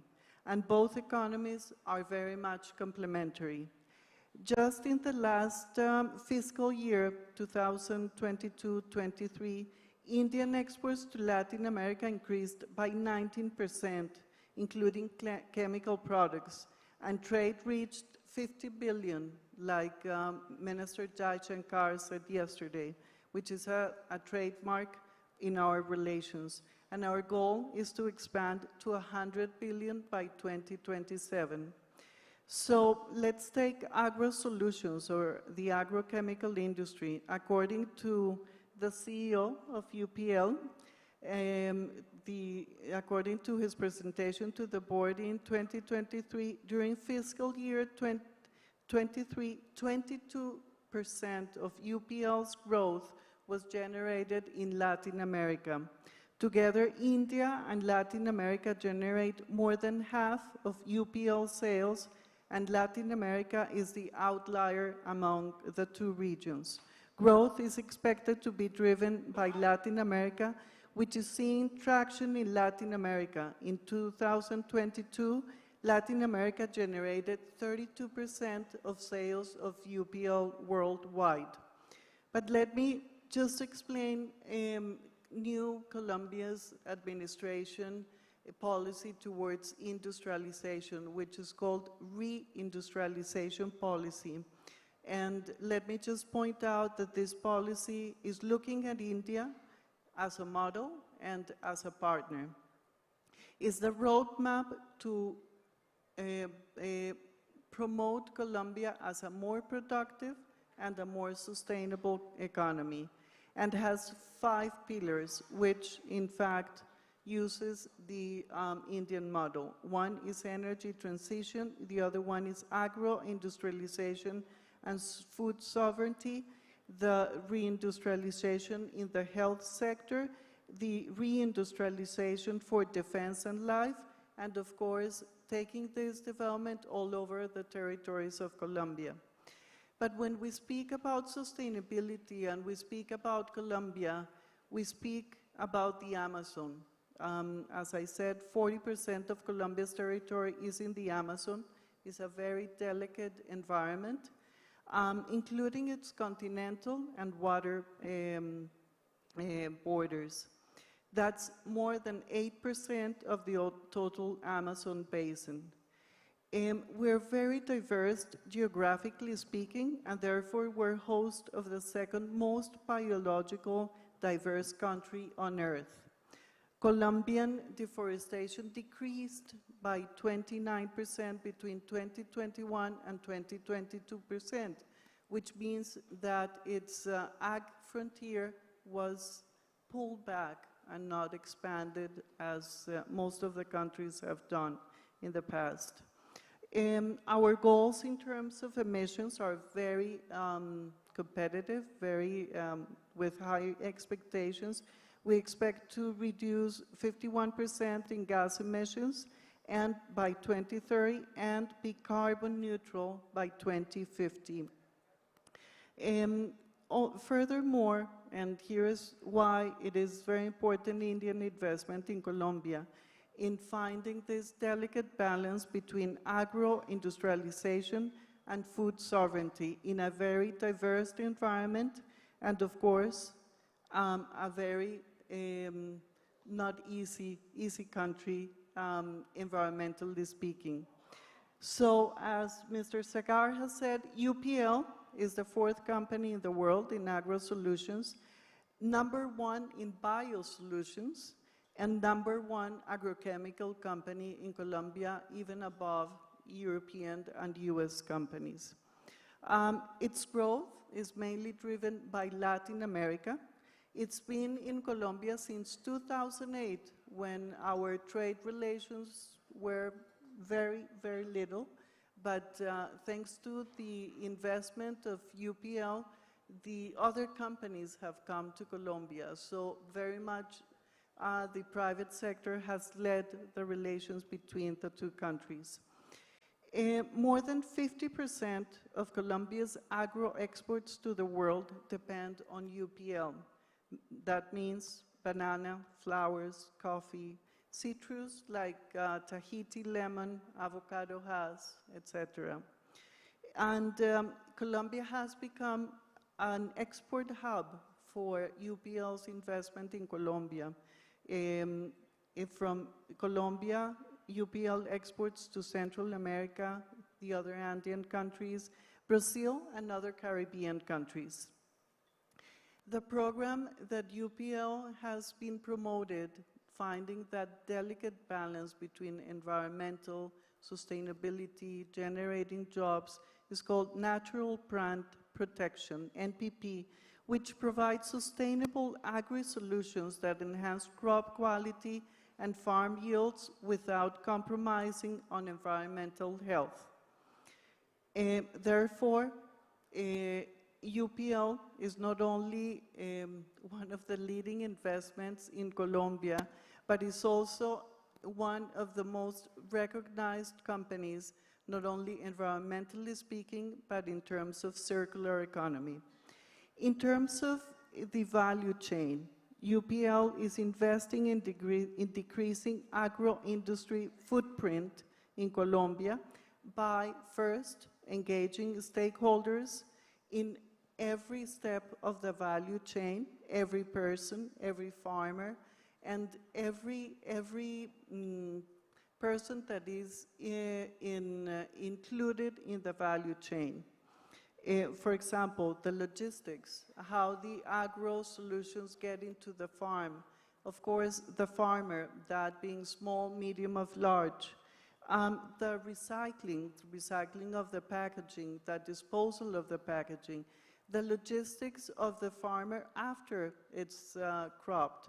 So it's involved from the beginning until the end of the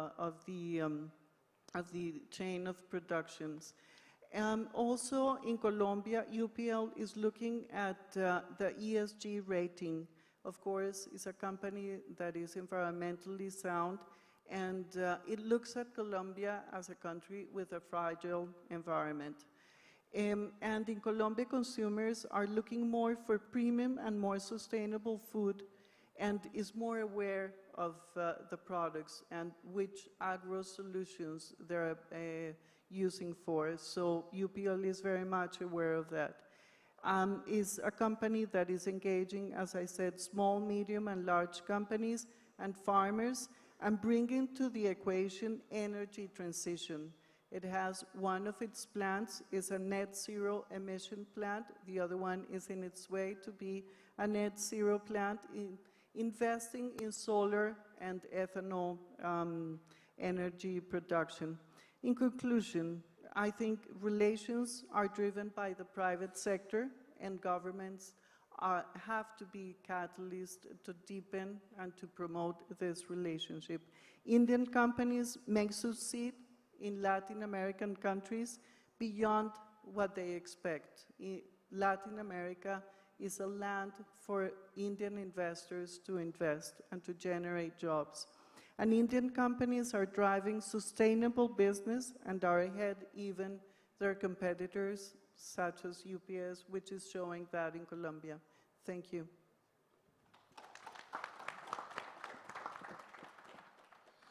Thank you, Ms. Mariana. I think you've given a wonderful talk and enriching all of us on the opportunities of trade, showcasing UPL as an Indian company in Colombia, and it gives a really good example for the Indian companies to set its foot in the Latin American region. Thank you.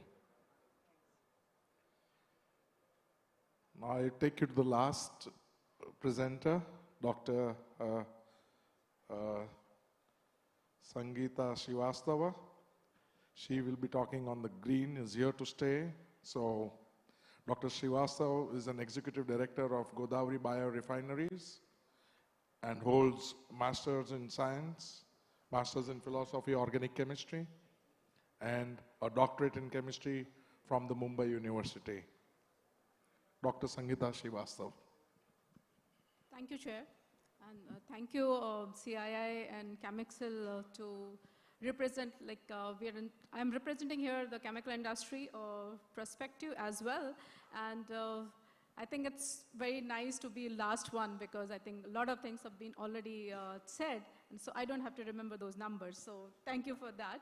And what I wanted to bring in, like I represent a company, Godavari Biorefinery. We being like 80-year-old company, and we started with kind of to say a sustainable growth because we work with farmers. We grow sugar cane, and this cane is used for making sugar, ethanol, and power. And then ethanol is used for making all the chemicals. So we actually go to end of the cycle where the chemicals are used by end users. And like while we are doing so, lot of all the products which are called byproducts also of sugarcane is consumed in the cycle. So we close the loop very often, but there are a lot of things which needs to be done. I just wanted to bring in the different perspective here is like, I think all of us know and understand we are at the very crucial decade where whatever we can do to make it more sustainable, that will save the world. Because we have to kind of understand that there is no second time for us.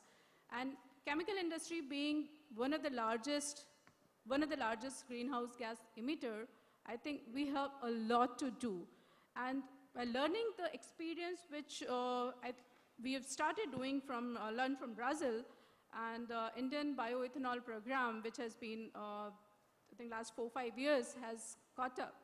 And it is like, it is decarbonizing, it is taking us towards net zero, which is very, very important. So as a country, we are net importer of fuel and feedstock. So what do we focus on? Is like, how do we decarbonize energy and the feedstocks?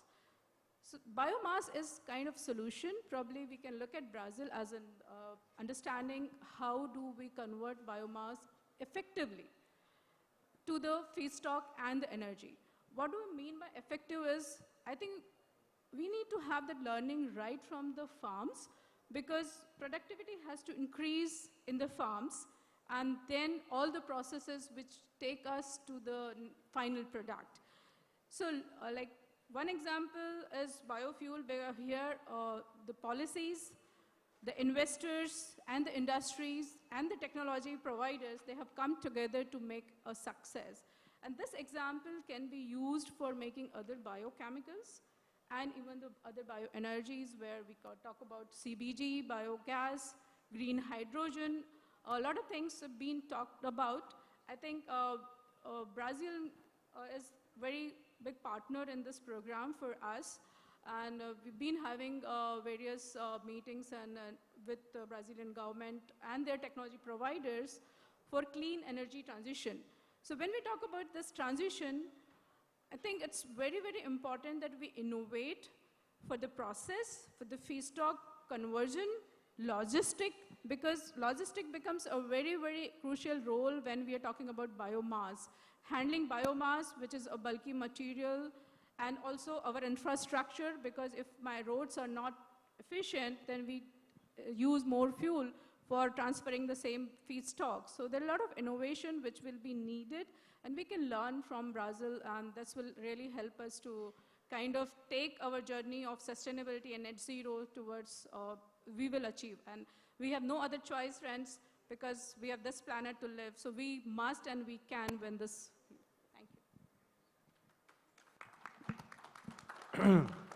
Thank you. Thank you, Dr. Srivastava. So I'm glad to say that green is here to stay with sustainability as a topic. So I now open this floor for any questions that anyone has from the August gathering here. Yes.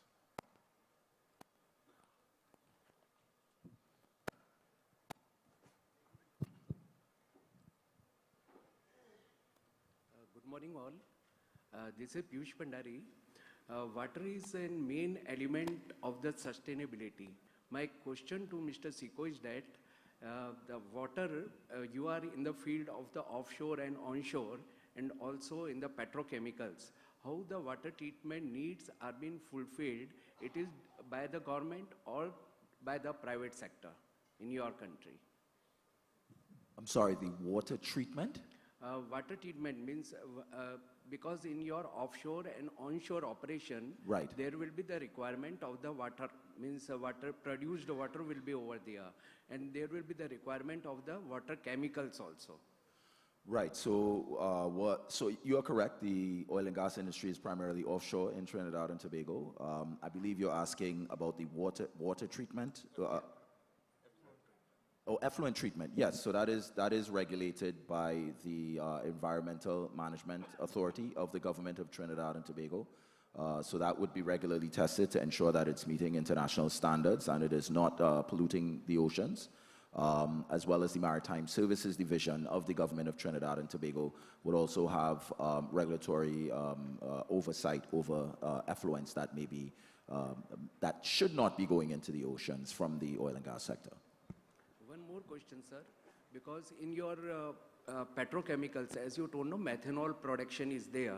Yes. So you will be requiring some boilers or something like that, boiler right, for generation of the steam. So how you are getting the demineralized water over there? Means it is being arranged, that unit is being arranged by the government or any private sector can enter there?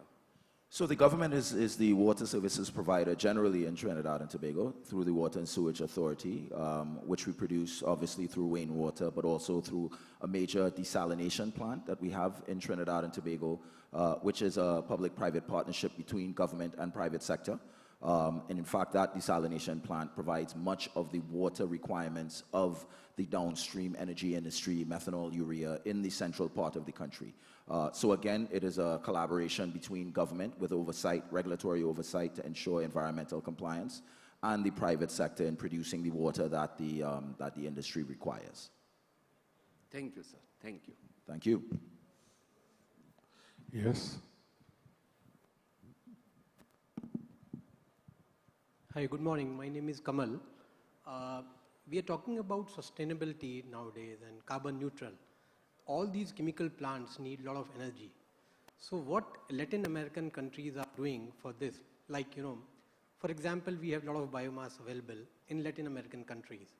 So whether they are utilizing these biomass to convert into energy source like pellets or maybe CBG or some kind of things, so how much knowledge, know-how, and initiative taken in Latin American countries about this? Can I direct that question to Mr. Sagar, having operations in the Latin American region? The question is on, can you repeat the question again? Yeah. We are talking about sustainability and carbon neutral, right? And Latin American countries are full of biomass. So that means we have a lot of carbon neutral energy available. Utilizing that energy for chemical plants will be, really beneficial. So how much initiative is done in this direction in Latin American countries?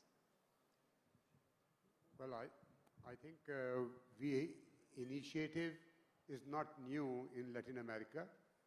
So some of the countries have actually, they started the standards on this. So take example of Brazil. So they are, I think, almost 20% of the total energy used in Brazil is coming from ethanol or, the biodiesel.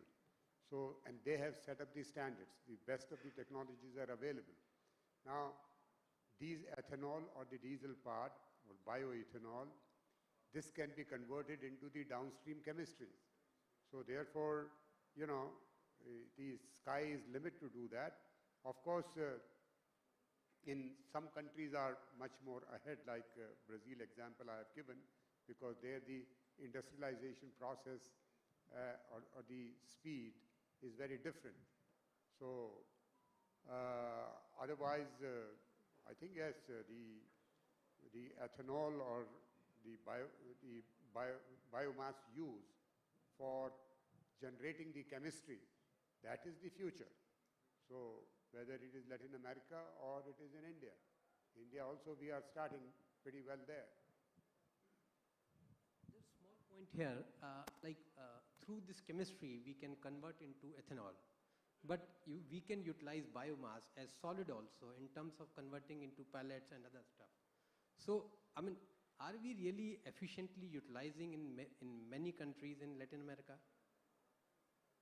See, I think you you are asking a very theoretical question. And the change is not going to take place that today I am in coal and tomorrow I am in hydrogen. It doesn't happen like that. So in no society it will happen like that. So today also, if you take the coal use in Europe, they are opening the coal mines again. So therefore, yes, the first initiative successfully has been launched in Brazil. All over the world, if you take the ethanol part, Sangeeta, the beginning is made by Brazil, no? Yeah, despite the fact that they have also the now oil they had discovered around their shores and all.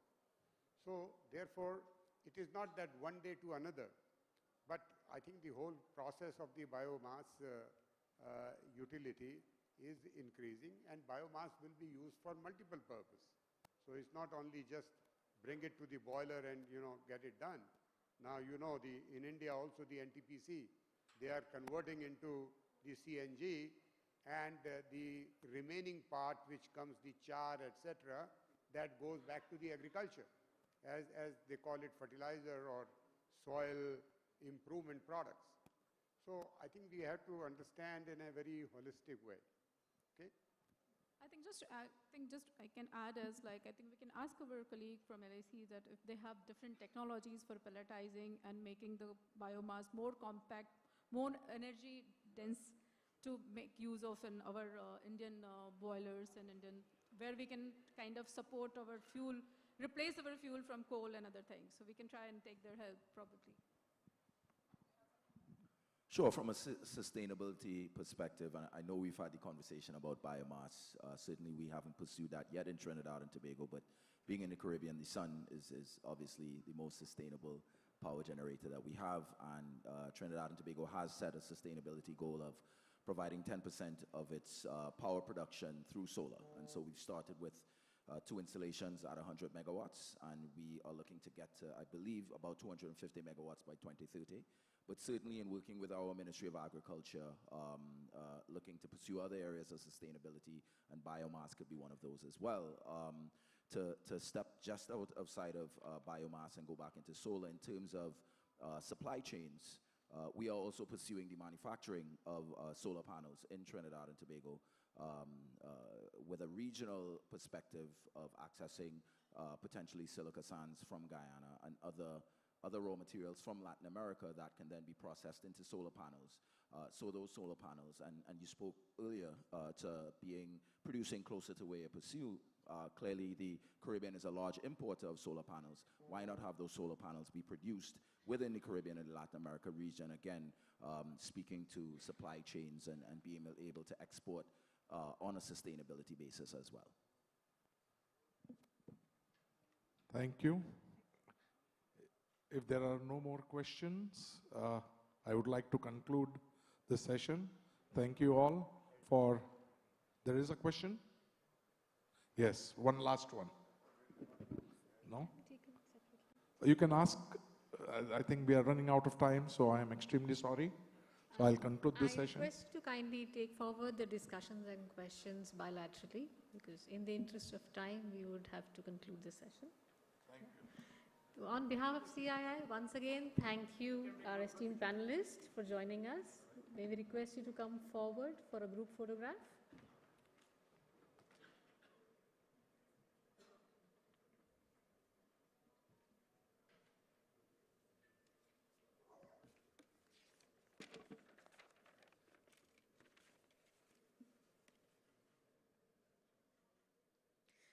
Thank you so much.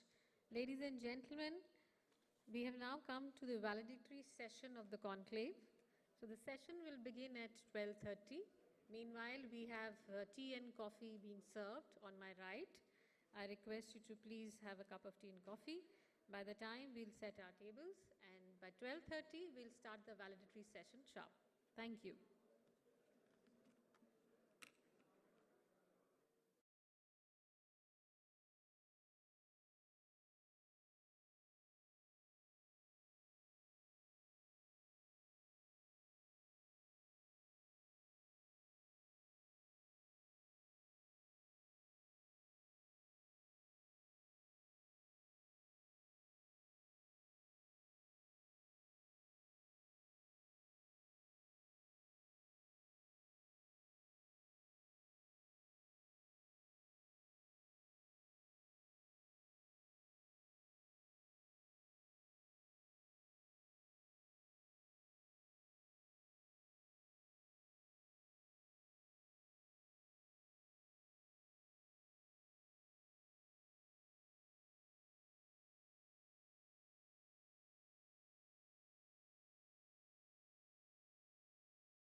sponsors, and each one of you who has been with us through these 2 days for being here.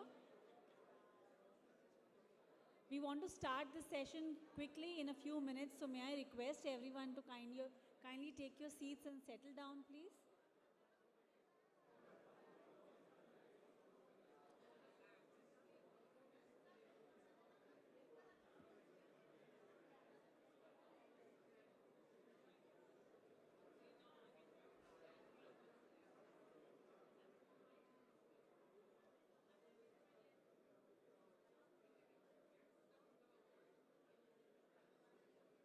We are about to begin the valedictory session at the 9th CII India-LAC Conclave. May I request our guests to kindly take their seats and settle down, please.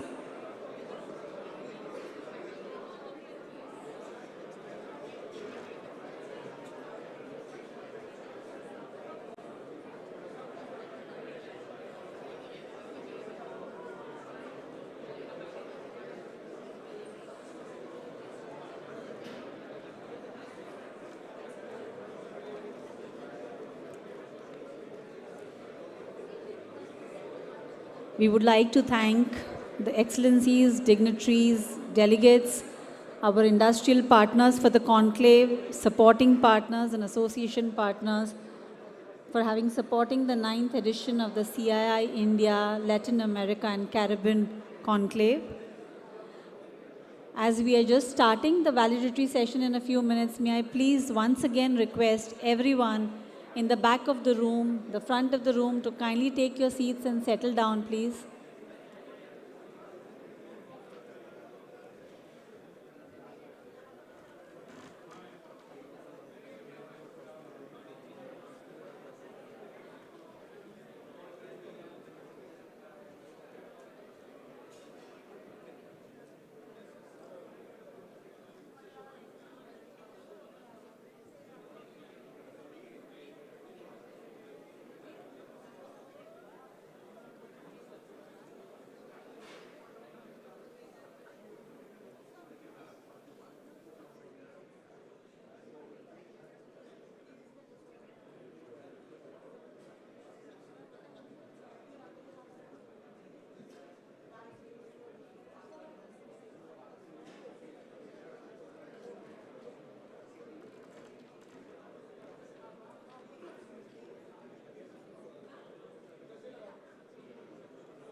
Thank you. And our dignitaries have arrived. We are beginning the valedictory session at the 9th CII India, Latin America and Caribbean Conclave.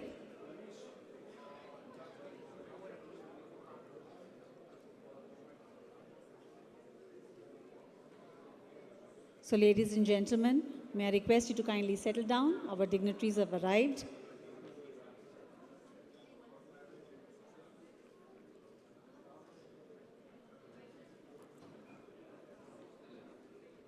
You may kindly consider getting the simultaneous interpretation headsets because there would be a speech in Spanish as well.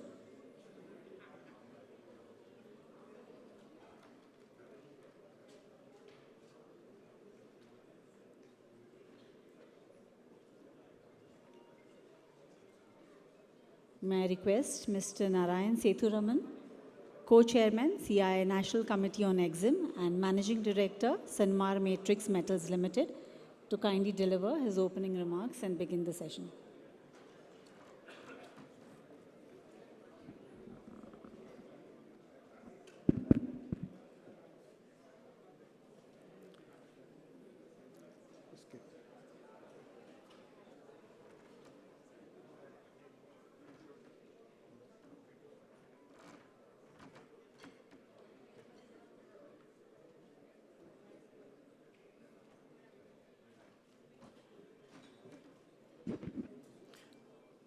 Good afternoon. We're getting started. Request everyone to take their seats.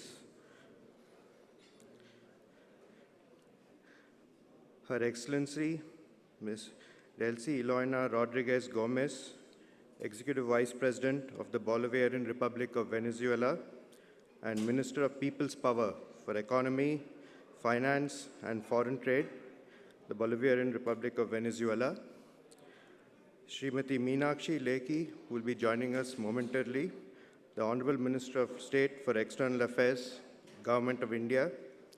Shri Sunil Bartwal, Commerce Secretary, Government of India.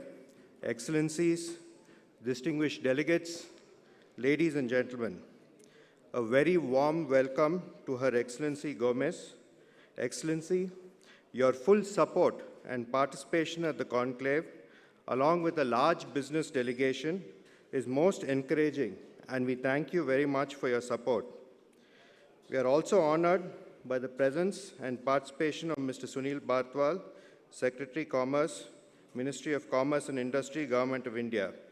Sir, your support for this conclave has been constant, and you have led it from the front to make it a successful convention.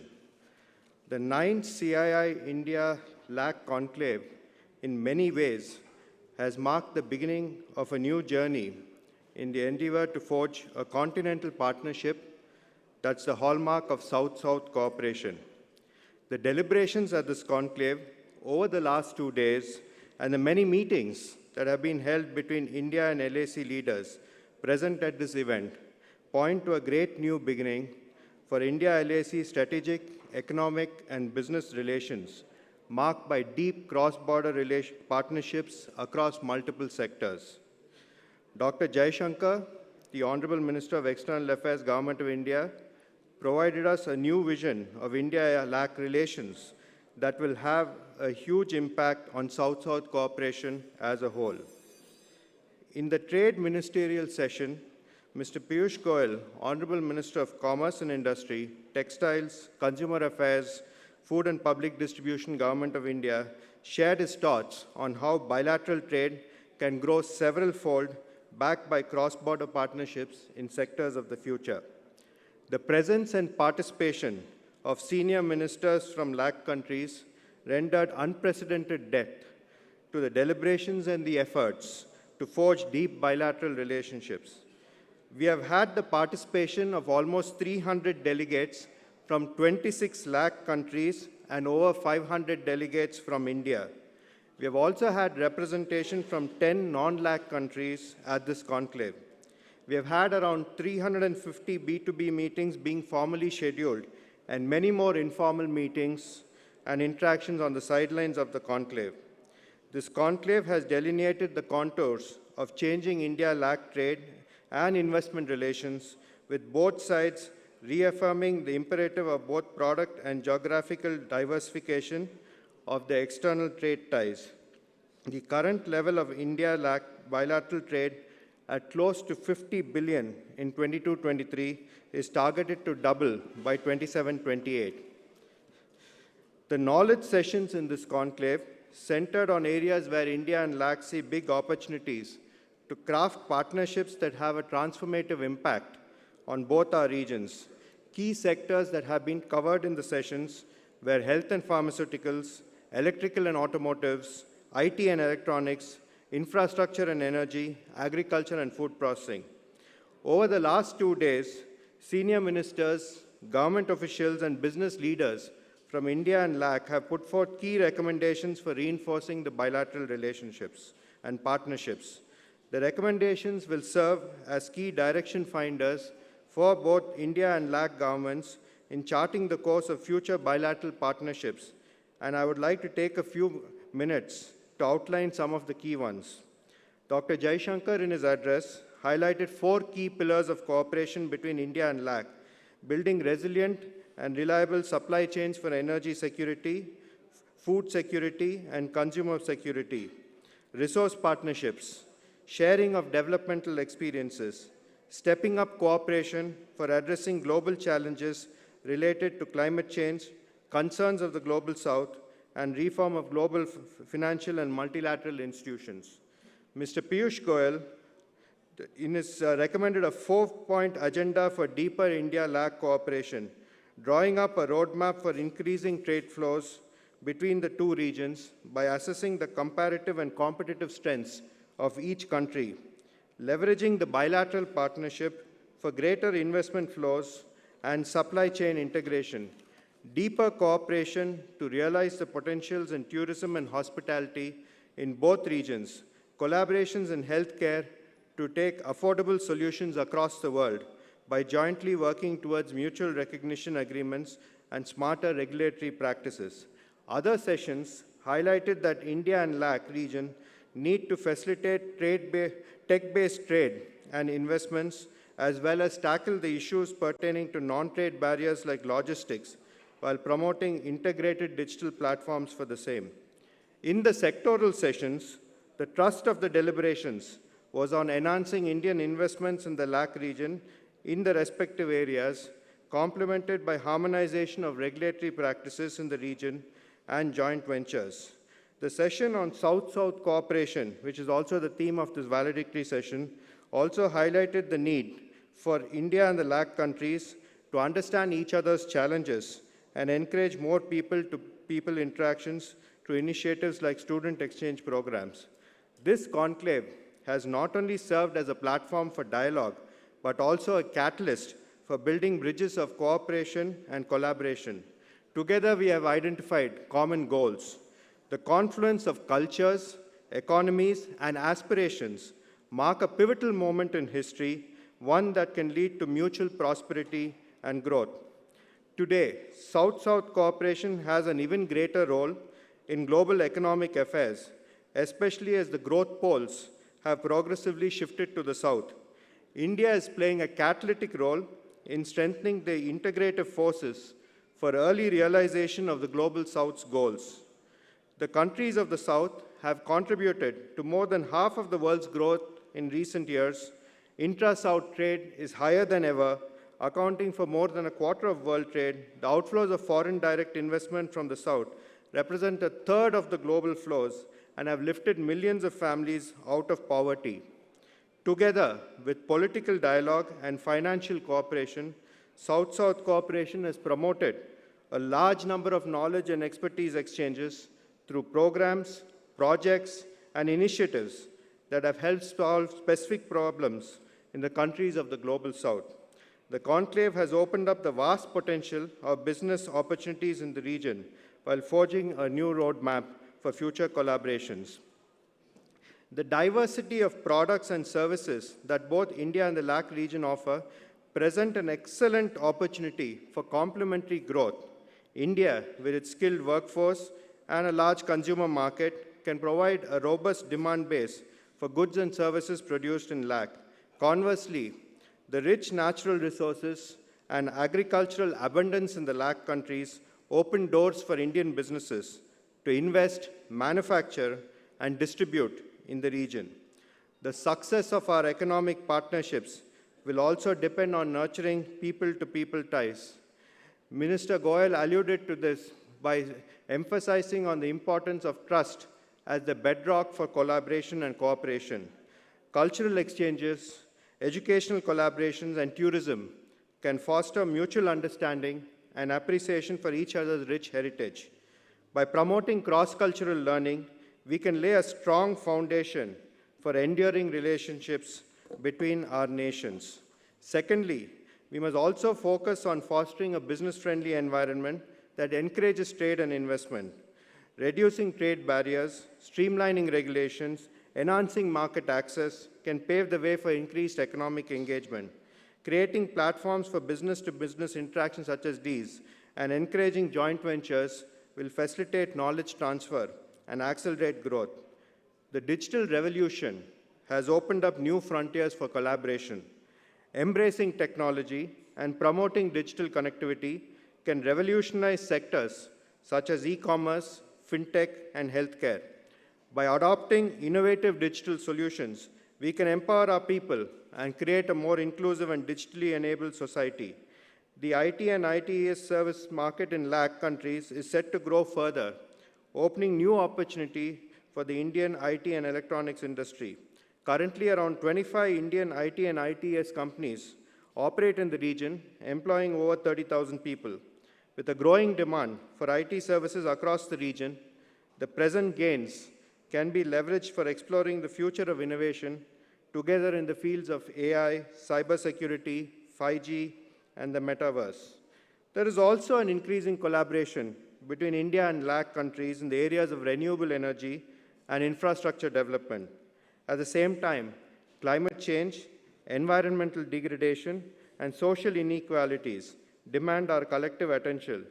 By integrating sustainable practices into our businesses and investments, we can ensure that growth is not just rapid, but also responsible and resilient.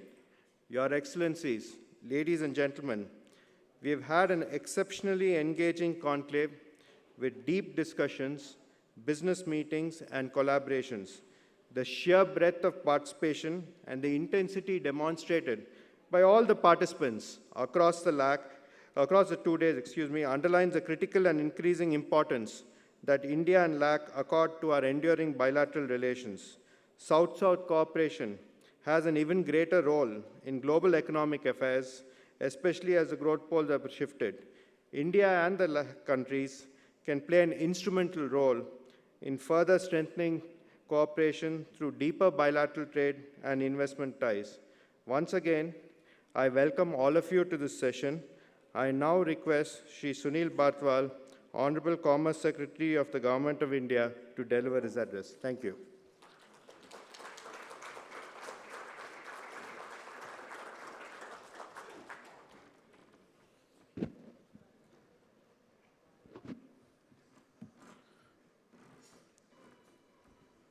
Thank you, Sethuraman. Good afternoon to all of you, and namaskar from India. Excellency, the Executive Vice President Venezuela, Ms. Gomez. I also take this opportunity of our Honorable Minister of State for External Affairs, who would be joining us shortly, and Mr. Narayan Sethuraman, who is the co-chairman of CII, the dignitaries who are present amongst us, the Excellencies, the heads of mission, ladies and gentlemen.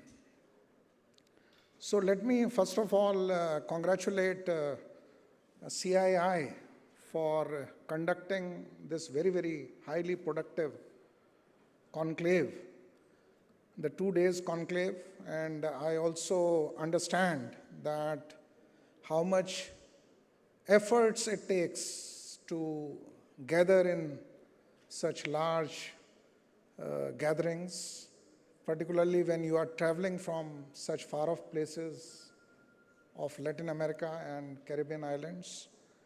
I was talking to Excellency Gomez, and she told me that there was a break journey. It took about 17 hours. And if you take the time zone difference, then obviously it is more than 24 hours for you to reach here. So I really appreciate, and we are really grateful that people have been able to reach in this conclave in such large numbers. They have traveled such large distances. But I think this meeting of mind, which has happened in these 2 days, is phenomenal. And what Mr. Sethuraman was speaking about, that in these 2 days, I was amazed to see that figure. He told me that more than 350 bilateral meetings happened. So that is a phenomenal figure. And I must congratulate all of you that with so much of dedication, with so much of commitment, with so much of energy, you have been able to participate in this conclave. And I can really understand that not only it was G2G, but it was B2B. It was B2G and G2B.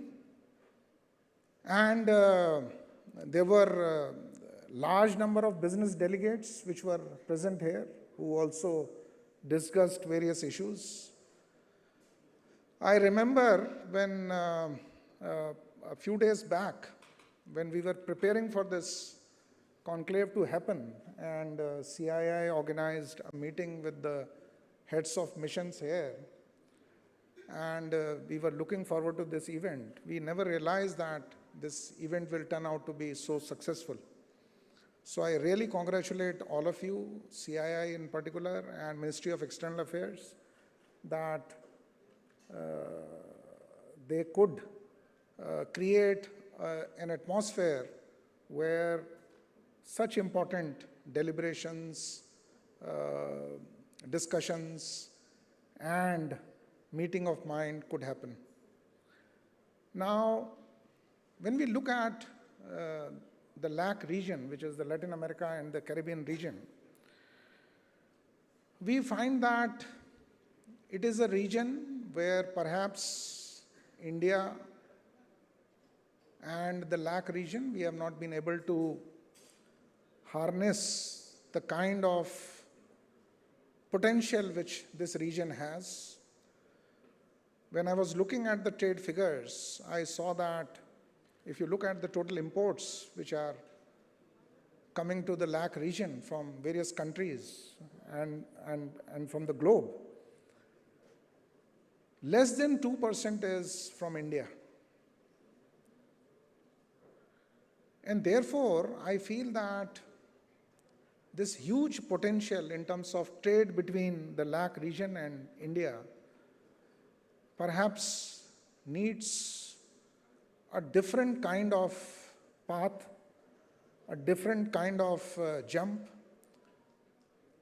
And I'm very glad when Mr. Sethuraman told me, and this has been our internal discussion also when CIM was here and when the External Affairs Minister was here, that we are thinking of doubling this trade from the current close to $50 billion to $100 billion. And perhaps when we are meeting in 2023, and I also remember that the last meeting which was this kind of conclave which was held in 2015, the whole world has changed completely. If you look at post-COVID period, the world has seen the importance of building resiliency in the value chains. The whole globe has understood that what is the importance of maintaining diversified value chains. And globe is realizing that with the re-globalized world, I think it is going to be much more equal. And it is going to be much more less polarized and more diversified.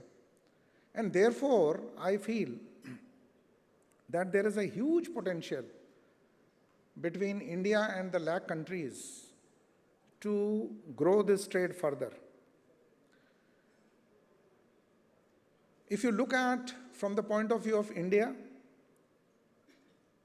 under the current leadership, we find that there is a clear direction, there is a clear path. We have prepared our vision document for what we call, when we will be completing our 100 years of independence, that is 2047.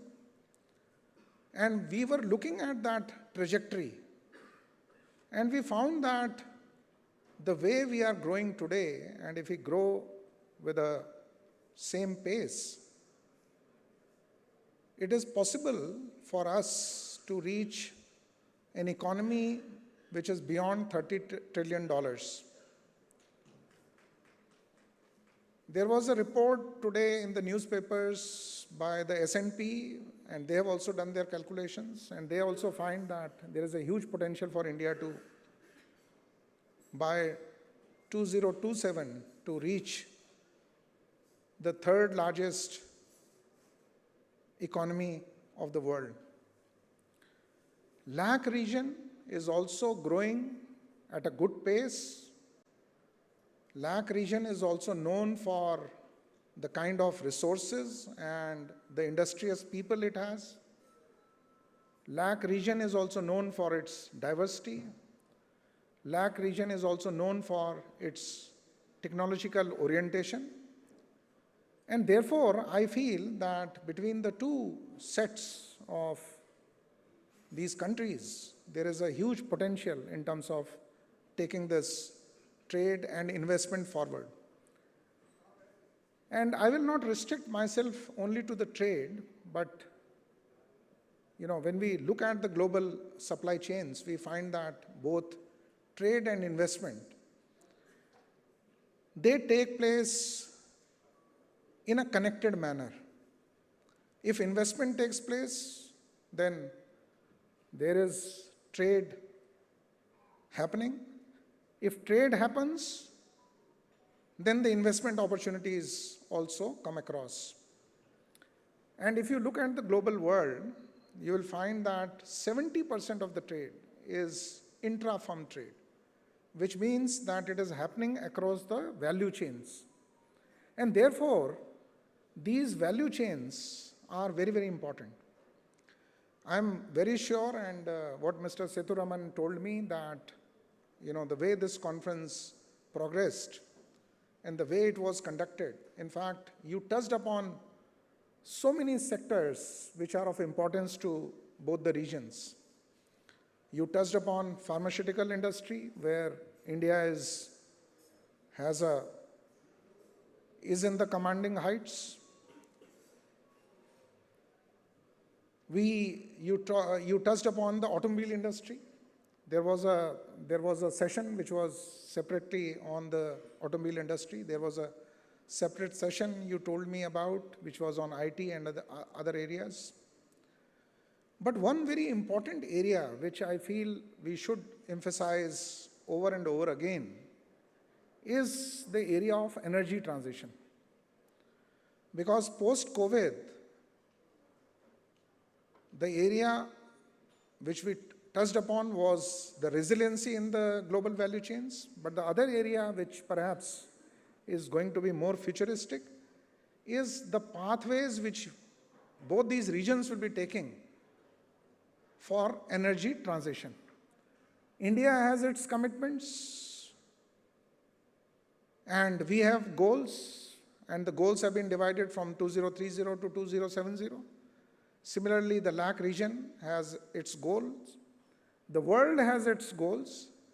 And I think that energy transition needs of the whole globe are perhaps requiring from all of us a very fresh thinking on how the renewables will work, how the battery making technology will change, and with the battery making, how the energy storage technologies will change. With energy storage technologies, how the chemical industry is going to change. And therefore, I think when we look at this whole energy transition, which will be driving us towards net zero, and we always say that since we started late in the development journey, particularly when we talk about the South-South cooperation, which I will also talk about a little bit more, is that perhaps our energy transition may be a little bit, it may require some more time. And therefore, there are many issues which we need to tackle jointly, not only in terms of reaching to that level, but also in the sense that building a global opinion so that we do it collectively, and there should not be any countries which are left behind or are not able to participate in this energy transition journey. So I think that is one very important area which will drive us, and I understand that when Honorable External Affairs Minister was here and when Honorable Commerce and Industry Minister was here, we talked about how the critical mineral supply chain, the critical mineral partnership, and the critical mineral supply group, and the co-production and co-generation of renewable energy is going to be very, very important for everybody in this world. Now, in the Commerce Ministry, we are concerned about one very important issue, and that is that there has to be much more free trade. We initially had some agreements with the Mercosur group, we also had it with Chile. And there was an intention of doing it with more countries, but perhaps there were some different reasons that we could not progress much on those issues. But now, as a country, we are opening up, we are ready to face competition, we are ready to trade more, and we feel that there is a huge importance of India in the global value chain, which is diversifying. And therefore, we are looking at the LAC region in terms of what kind of cooperation model which we can adopt and what kind of FTA model which we can adopt. And within the Commerce Ministry, we are looking at what will be the model of cooperation in the form of the joint, and we are saying that we are eager to have this joint economic and trade cooperation, JETCO kind of a model, and more countries can be participant in that. I'm very glad that during this conclave, countries from, and the representatives and the ministers from Cuba, from Dominican Republic, and today, in fact, Peru, we met, we discussed how to take forward these cooperations. There can be two kinds of cooperations. One, of course, can be more structured kind of a cooperation, which is in terms of we identify the gamut of activities which we want to do, whether it is trade or investment, and we identify those sectors where we are willing to cooperate among ourselves. Secondly, we are also opening up in terms of doing the FTAs. In fact, today in the morning, when a minister from Peru visited, we discussed how to take the FTA forward with Peru. And similarly, we are opening up, and wherever we find that there is a good opportunity of doing these FTAs, we will definitely look forward to those opportunities and work in that direction.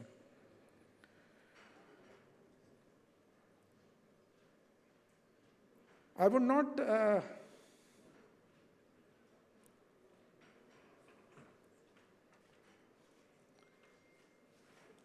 so Namaskar, ma'am.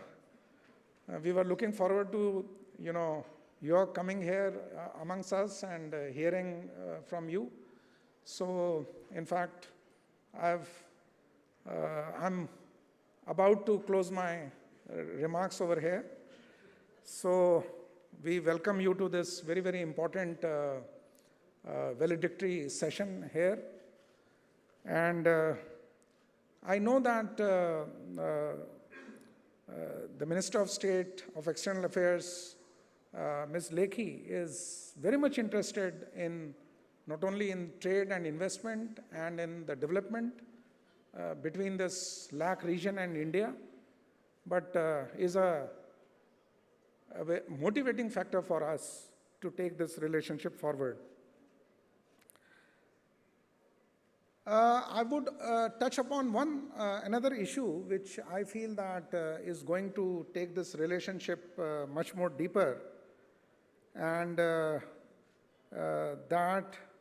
relationship will be the kind of South-South cooperation which we are talking about. Yesterday, the Honorable Commerce and Industry Minister also talked about that how WTO reforms and the MC13 issues which will be taking up in WTO, the kind of meeting of minds has to happen between the set of these developing countries, because we have certain approach towards how we approach the critical issues which are being faced by the world, whether it is energy transition, whether it is food security, whether it is supply chain, etc., etc., and whether it is sharing of the global resources like fisheries and minerals which are offshores. In fact, Government of India has yesterday in the Parliament has passed the offshore mineral law, which will give us and the private sector an opportunity to get into the offshore mineral harnessing. So I think we will require a kind of joint approach in terms of approaching the critical global issues where we have the similar views, we look at the globe in a similar fashion. And WTO, when MC13 happens, will be a very good forum where we can forge our joint vision and our concept of shared growth and sharing of the global resources together. So that is another very important opportunity. The last thing before I close my remarks would be about what we are doing under G20. And we find that next year, when India would have completed its G20 in the year 2023, in 2024, we are looking forward to the Brazilian presidency. And that will also give us a lot of opportunities in terms of meeting you more, because I understand that more than the physical distance between the two sets of countries, it is more of the mental distance, and that distance will get closed. And Brazil visits will give us a lot of opportunities of visiting other countries in the LAC region. In the G20, some of the issues which we have taken up are related to how we look at trade in terms of the re-globalized world, how the digital economies which are progressing in these countries, particularly in India, the way we are moving into the digital trade business. Perhaps we are not able to do the same for the cross-border trade. And if you look at when WTO says that hardly 3% of the cross-border trade documents are digital, rest are all basically the paperwork. And this time, under the Trade and Investment Working Group under G20, we have taken a decision and we are moving forward. And there will be a ministerial declaration where we will be going forward in going for more digitalized version of cross-border trade. Similarly, we are looking at MSME sectors, which is a very important sector for both the sets of the countries. And we are also looking at that how we can reduce the market access issues, how we can improve the mutually recognized agreements where professionals can move easily, where services trade can be facilitated along with the merchandise trade, and where the trade is facilitated among the countries. And I think that is going to be the route for GDP growth, for employment growth, and for the shared prosperity among these countries. So thank you so much for giving me so much time to speak about. In fact, I thank ma'am for I think she could spend more time in the parliament, and I got some more opportunity of talking to them. Otherwise, I would not have spoken so much. So thank you so much, and I really look forward to now meeting with you whenever we visit the LAC region, and we will be very much interested in the bilateral meetings and the other kind of opportunities which will be coming to us from the LAC region. Thank you so much. Thank you.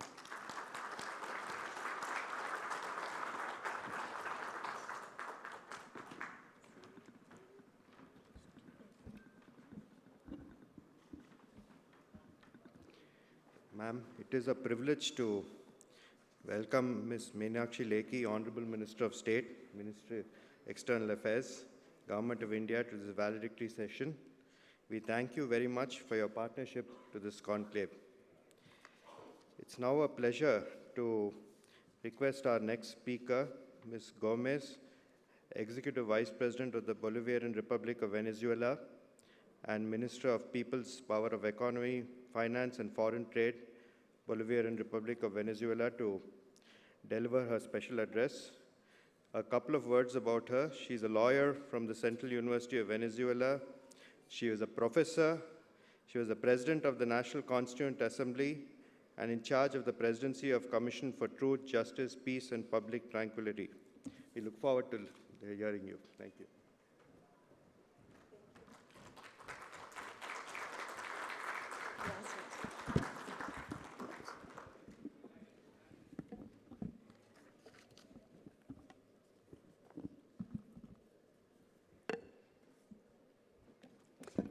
Bueno, muy buenas tardes para todos los participantes de este tan importante evento. Quiero, en nombre del presidente Nicolás Maduro, presentar sus mejores saludos al secretario de Comercio, Sunil Barwal, a la ministra de Estado de Relaciones Exteriores, Menakashi Leki, y también un saludo al co-chairman de este espacio que nos corresponde en este momento. Cuando venimos a India, desde América Latina y el Caribe, en particular, sentimos que estamos en el mundo nuevo. Sabemos que aquí se está forjando algo nuevo, algo distinto en las relaciones internacionales, más allá de que hoy India es la tercera economía del mundo y que en esta región está también la primera economía del mundo. Si revisamos la historia internacional, económica, de los últimos 2000 años, sabemos que India y China están retomando su papel protagónico. Y de allí ver, entonces, cómo nos hablamos desde dos regiones. Lamentablemente no pudimos proyectar láminas, pero sí me gustaría ver qué estará pasando en la demanda primaria de energía en el año 2040, qué es lo que se proyecta.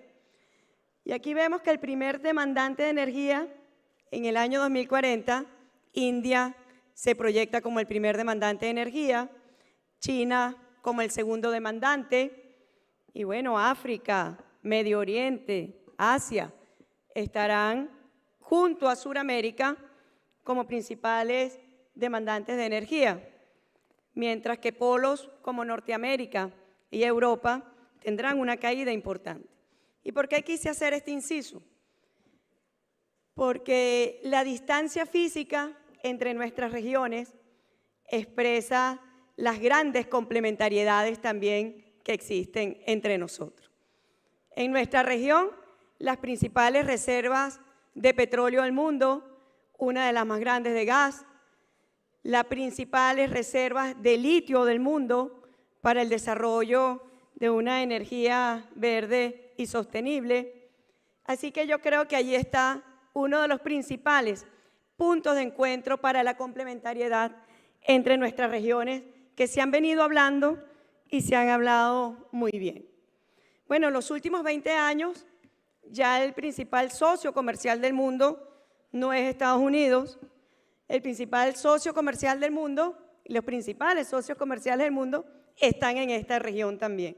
Y de allí la importancia, yo decía que este noveno cónclave económico birregional es extraordinariamente importante, muy importante, por lo que está pasando, decía yo al inicio. Bueno, principal socio comercial del mundo está acá, pero hay algo que nos debe llamar también a la reflexión, y es el hecho de que el canal transaccional de pago del comercio no lo liderizan monedas de esta región, ni monedas locales. Lo lideriza el dólar en cuanto a medios de pago y aún como medio de reserva. Y yo creo que tiene que llamarnos a la reflexión, a repensarnos en medidas complementarias, en pago de monedas nacionales, intercambios comerciales que estén regidas por mecanismos no sujetos a instrumentalización geopolítica ni política para agredir a los estados. Y hablo ya en este momento como un país afectado por sanciones ilegítimas que impactan en nuestra región. Hemos visto el impacto que tiene en el Caribe, que tiene para Sudamérica, que el principal productor de energía del mundo esté hoy afectado por sanciones, pero ha impactado también en el comercio birregional. Cuando nosotros vemos cómo entre los años 2018 y 2022 lo que Venezuela exportaba a India alcanzaba 15.000 millones de dólares, lo que India exportaba a Venezuela, casi 1.000 millones de dólares, se ha visto seriamente impactado por el bloqueo. Así que hemos dicho que el levantamiento de esas sanciones ilícitas e ilegítimas es una necesidad para todos. Bueno, América Latina y el Caribe, lo decía también el secretario de Comercio, luego de la caída importante que tuvo la economía global durante la pandemia, han venido recuperándose de forma muy importante, hay que señalarlo. Solamente en el año 2022, lo que India exportó a América Latina y el Caribe tuvo un incremento del 22%, y lo que América Latina y el Caribe exportó a India tuvo un incremento del 15%. Y hemos escuchado acá, en los diversos temas que ha abordado este noveno cónclave, áreas estratégicas, no solamente como el comercio, sino para la vida de nuestros pueblos en el área de salud, de infraestructura, de energía, de agricultura, de producción de alimentos, en el área tecnológico, la economía digital, todo el servicio de recuperar y de consolidar un crecimiento birregional que se ha dado específicamente entre India como potencia y América Latina y el Caribe. Aquí vemos la recuperación en los últimos 2 años luego de la caída que tuvo durante la pandemia. Y en este contexto birregional, distinguida ministra de Estado, co-chairman, secretario de Comercio, nosotros no podemos pasar por alto que 2 países de los BRICS están en esta jugada y en esta fórmula, India y Brasil. Y lo que representa hoy los BRICS para el mundo.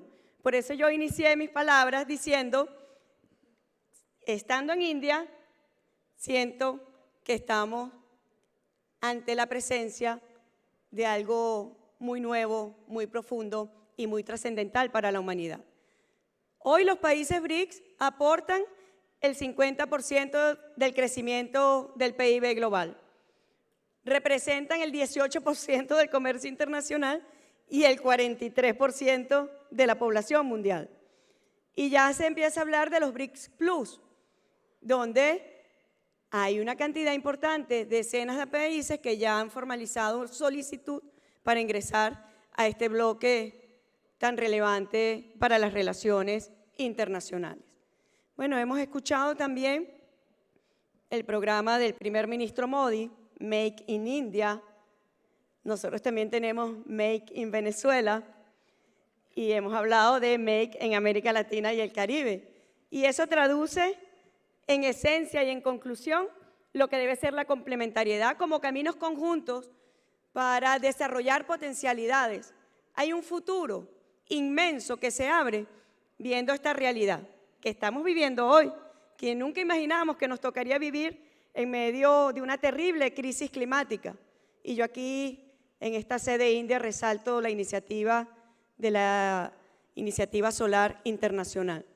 Pero yo decía que estamos acá y nosotros seremos responsables de que un futuro mejor para la humanidad pueda realizarse, de que la esperanza para nuestros pueblos es que este crecimiento que se ha venido dando se traduzca en calidad de vida, se traduzca en felicidad social y se traduzca en desarrollo compartido a través de estos mecanismos que este noveno cónclave, durante 2 días de reflexiones, de intercambio de información, también con los sectores productivos, industriales, públicos y privados, distintos en nuestros países, sumemos esfuerzos por construir un mañana mejor y un mundo mejor. Muchísimas gracias para todos.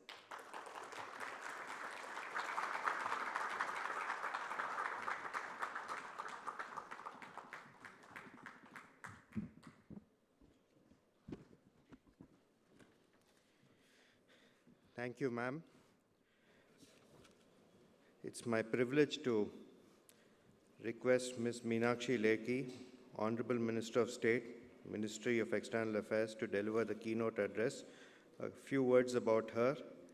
A lawyer by qualification, she has practiced in a range of forums across India and handled numerous issues, especially pertaining to women in the courts, such as domestic violence, family law disputes, and most importantly, the issue of permanent commission of the lady officers in the armed forces. Srimati Lekhi was elected to the 16th Lok Sabha in May 2014.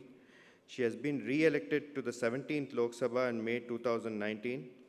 During her parliamentary tenure, she has been a member of numerous parliamentary committees, including House Committee, Press Council of India, Standing Committees on External Affairs and on Urban Development, Consultative Committee on Ministry of Defense, Joint Committee on Offices of Profit, Committee of Chairpersons, General Purpose Committee. She has also served as the chairperson of the Committee of Privileges, Committee on Public Undertakings, and Joint Committee on the Personal Data Protection Bill 2019. Ma'am, we look forward to your address.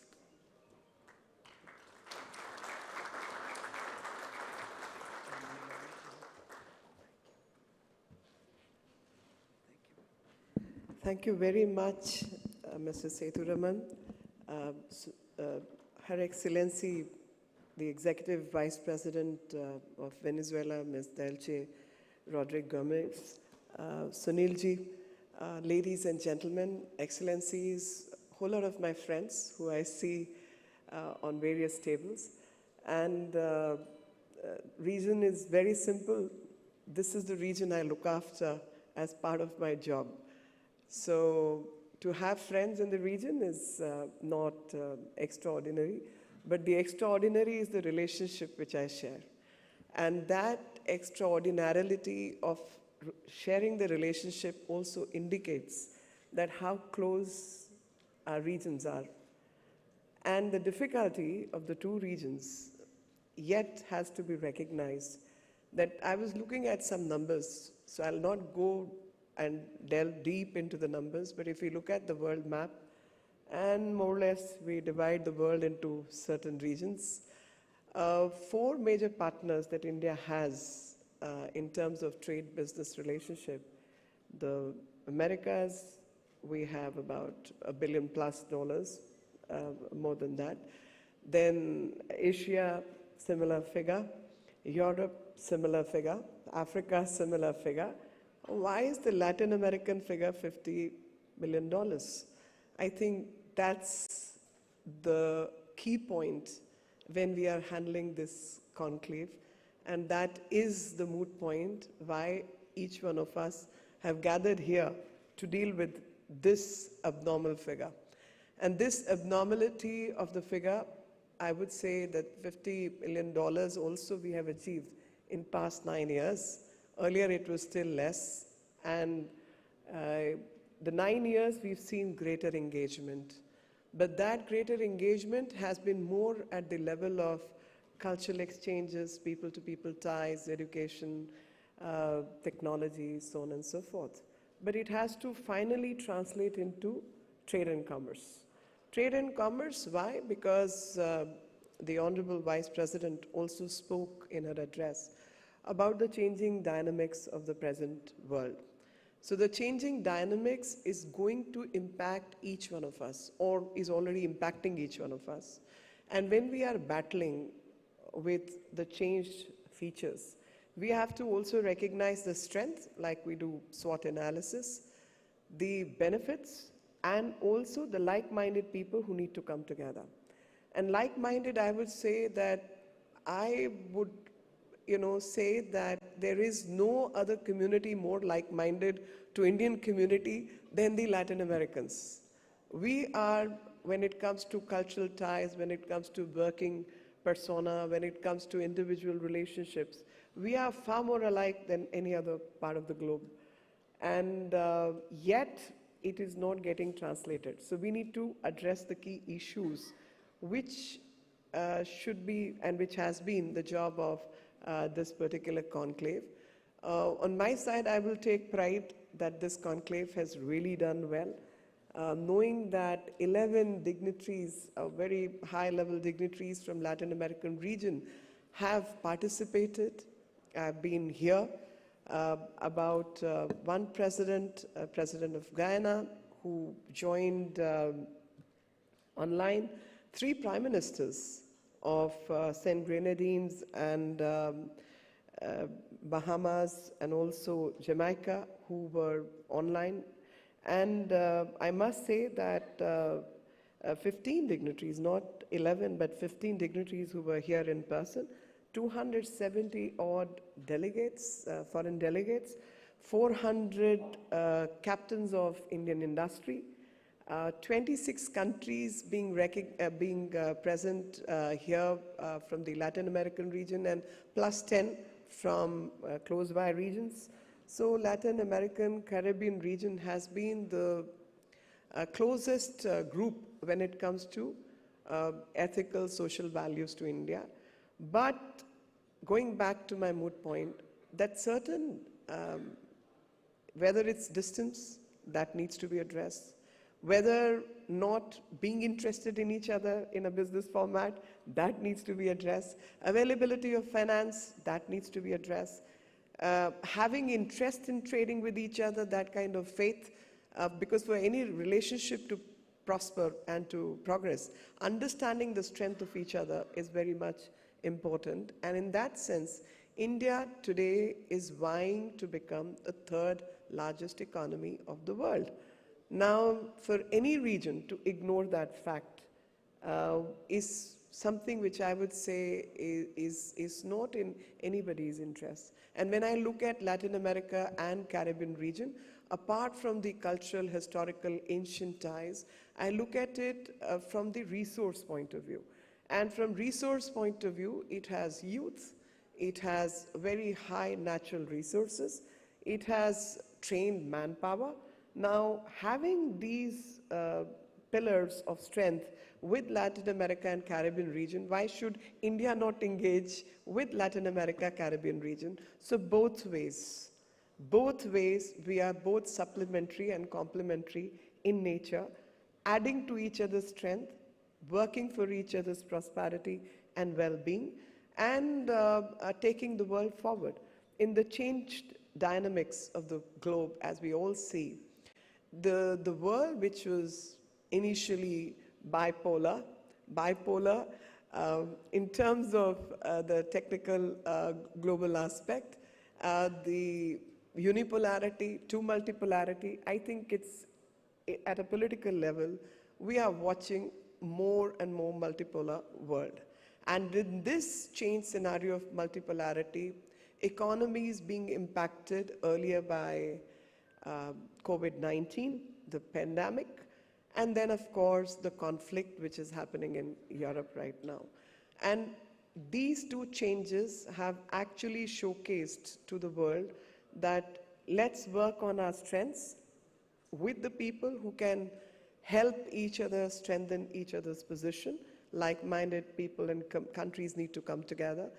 And of course, India being part of G20, and I always have maintained that while India is the 5th largest economy right now, vying to become the 3rd largest economy, we are a country of the South because we also represent 140 million people.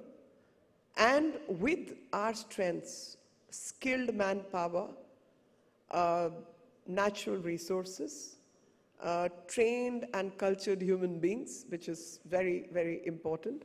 Wherever Indians have gone and traveled and been part of any other country, any other society, we've only added positivity to that society, to that system.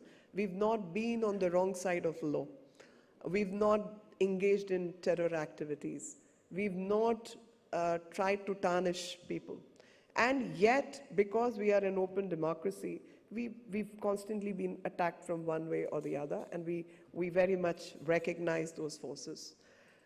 But looking at it and taking it in stride and working well towards attaining the global good, when pandemic happened, knowing that the kind of difficulties India was going through with its large population, whether it was pharmaceutical requirements or it was the vaccine, the COVID-19 vaccine, we shared it with all. And the reason was very simple, that if India prospers, India wants everybody else to prosper together, because that is the principle we live by. Vasudev Kutumbakam. It's not just a sentence. It's the very ethos, the very basis of our relationship, the very basis of our cultural existence. And when we say Vasudev Kutumbakam, it's not just a tagline. Any Indian you would meet, poorest of the poor, you would realize that these are people who welcome others into their homes. These are people who share the best of their resources with others, even at the cost of depriving themselves. Where do you find that quality in human beings? And of course, Latin America and India. We share this quality. And that quality gets to be shared even as countries. And because it gets to be shared as countries, so when India's strength becomes strong, it takes the world along. And when India does well, the world does well. And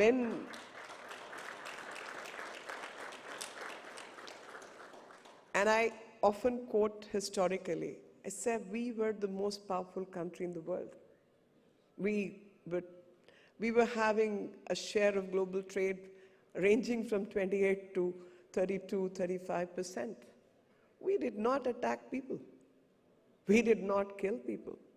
We did not change regimes. We did not overtake countries. That is who we are. And we all have experience of the other kind, that when any other countries get stronger, they will attack, they will become expansionist, they will try to change people, and change them culturally, religiously, every other way. We don't belong to that class. And because we don't belong to that class, I think it's in everybody's interest, it's in the global interest that India does well and does well for the global good. So sharing prosperity, sharing technology, working together is what we have exhibited, and it's in the interest of Latin America and Caribbean region also to work with us. Because if we look at the data potential, we are all supplementary and complementary economies. And because we are supplementary and complementary economies, we do have a challenge. The challenge is of availability of finance.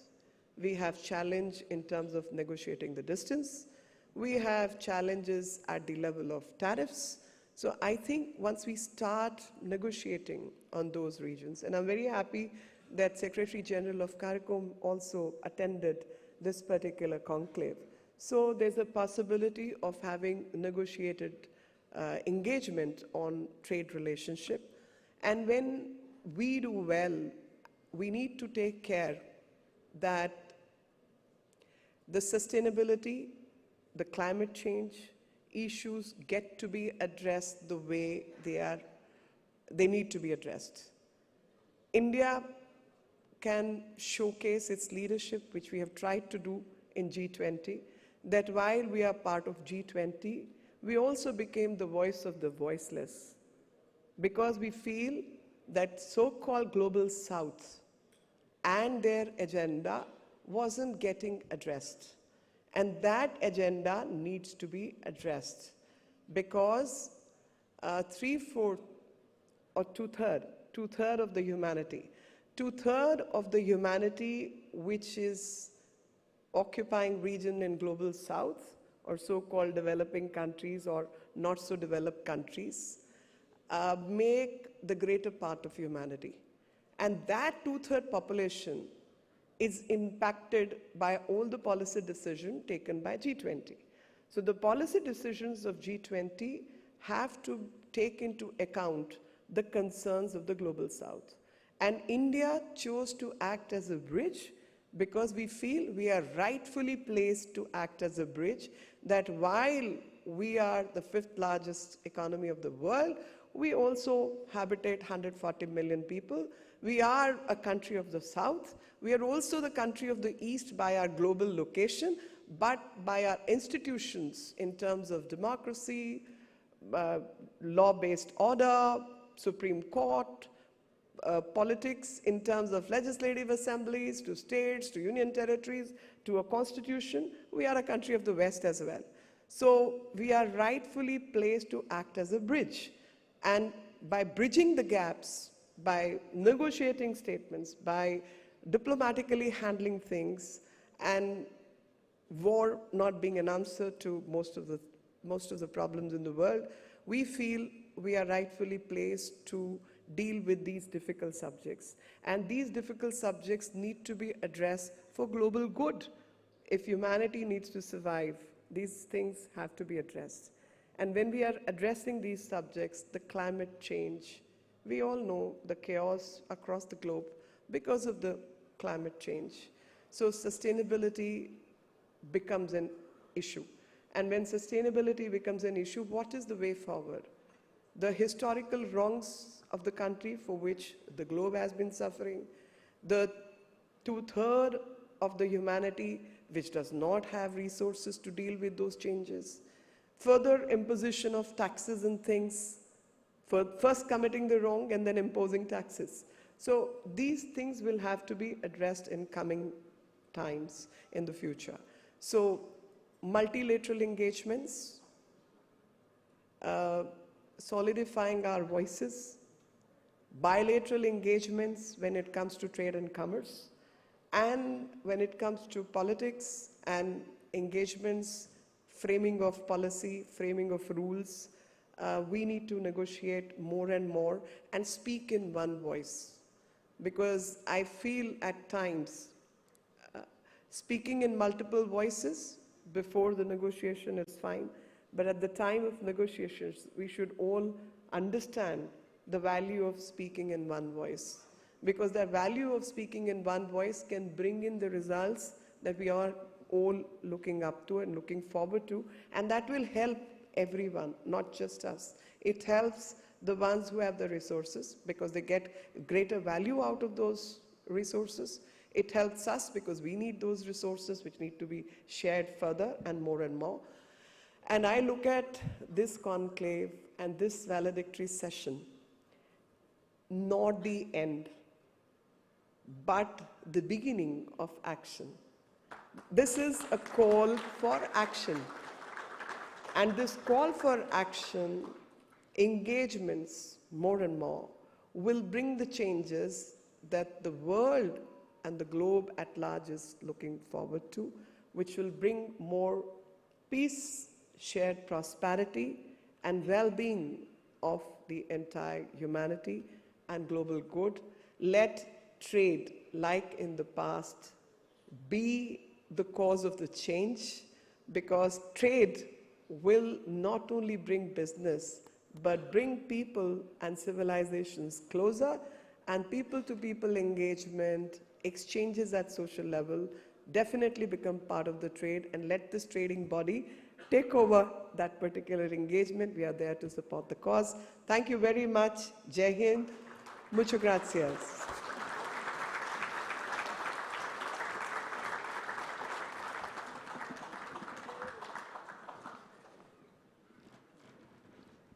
Thank you. Thank you, Madam Minister. We shall now be participating in the exchange of MOUs.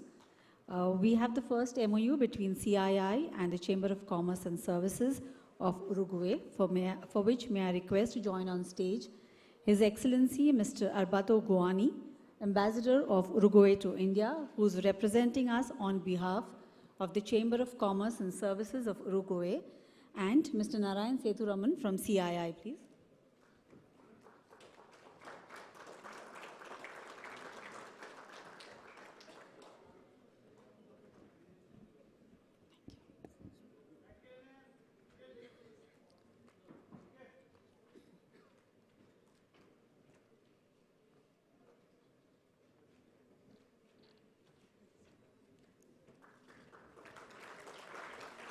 The second MOU would be between CII and Association des Industries de Haiti, for which may I request on stage Mr. Wilhelm Lemke, President of Association des Industries of the Haiti, and Mr. Narayan Sethuraman from CII.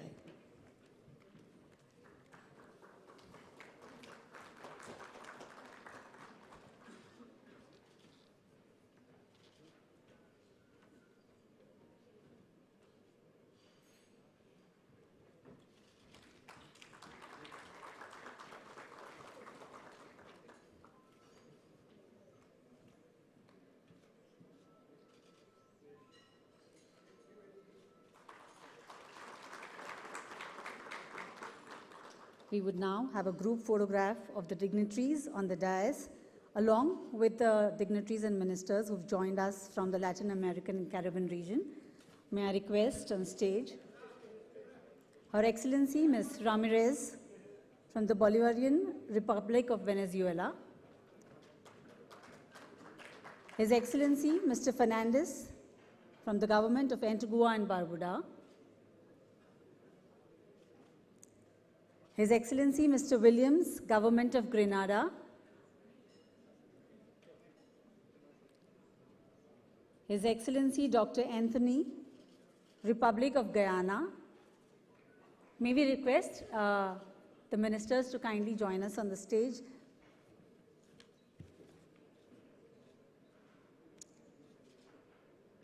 His Excellency Mr. Garcia, Republic of Honduras, His Excellency Mr. Maria A. Campos, Republic of Honduras, His Excellency Mr. Caesar, Saint Vincent and the Grenadines, His Excellency Mr. Pinto, Republic of Venezuela, His Excellency Mr. Arevalo from the Republic of Guatemala, Her Excellency Ms. Gomez, Republic of Peru, His Excellency Mr. Hernandez, apologies for that, from the Bolivarian Republic of Venezuela, His Excellency Mr. Marquez from the Bolivarian Republic of Venezuela,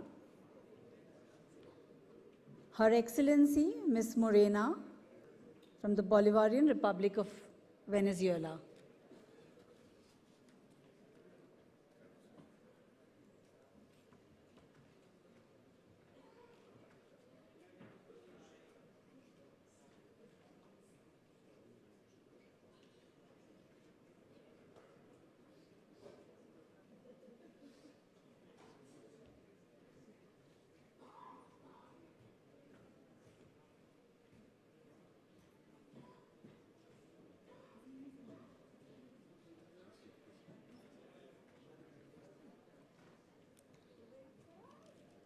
His Excellency Mr. Loyaza from the plurinational state of Bolivia,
no.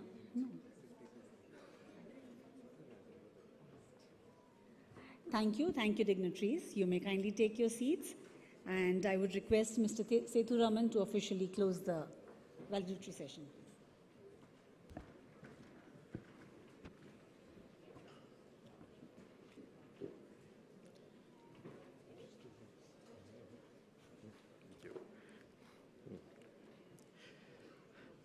I know I'm standing between you and lunch, and I know the minister has to get back to another engagement. I'm going to make this very quick. Ladies and gentlemen, as we come to the conclusion of the CII's 9th edition of the India, Latin American and Caribbean Conclave, I stand here with a sense of optimism and determination. I urge all the delegates and participants to carry forward the spirit of cooperation and commitment that we have witnessed here. In the Hon'ble Minister's words, this is not the end but the beginning. Let us not merely see this conclave as an event, but as a stepping stone to a brighter future. The path ahead may not be smooth, but our determination, perseverance, and shared vision will propel us forward. I once again thank Her Excellency Gomez for her immense support and proactive participation at the conclave. Your words are very encouraging, and we are very impressed by your commitment to enhancing economic engagement with India. The vision outlined by Honorable Minister Lekhi will take us to the new level of trade and investment as envisaged by Honorable Prime Minister. Thank you, ma'am, once again for all your support. I take this opportunity to thank also the Ministry of External Affairs and all officials involved in supporting their conclave and their deep commitment and immense help to CII. This truly reflects the strength of government-industry partnership in meeting shared objectives. I am grateful to the Commerce Secretary, who has once again articulated his strong support and new ideas to deepen India's outward engagement. His leadership of India's trade is very welcome at this time, when we are looking for new partnerships to expand exports across the world. His personal direction and support to CII, along with that of Mr. Rajesh Agarwal, Additional Secretary, and Dr. Akash Taneja, Additional DGFT, and their teams, has been critical to the successful organization of this conclave. I take this opportunity to thank Mr. Saurabh Kumar, Secretary East, and Mr. G.V. Srinivas, Additional Secretary at the Ministry of External Affairs, as well as all officials involved in supporting the conclave. This conclave would not have been possible without the total commitment and support of all ambassadors and high commissioners of LAC countries in India and of our heads of missions in the LAC countries and their teams. As we have decided to conduct this conclave every year with one edition each in India and in LAC country, we can expect to see Indian industries' much deeper engagements in the LAC region. As we come to the end of this final session, we are by no means at the end of the event. The B2B meetings will continue throughout the afternoon, and site visits for our visiting friends will take place tomorrow. We will also continue our collective efforts to take forward the gains from this edition to the next edition to be held in the LAC region. I am also pleased to reiterate that CII would be opening a regional office in the LAC region to facilitate seamless engagement of Indian industry in diverse sections of LAC countries. I once again thank all the speakers, sponsors, and delegates for their proactive and lively participation and for sharing their ideas. Your initiatives will surely strengthen our future ventures. Thank you, and see you again next year. Thank you, ladies and gentlemen.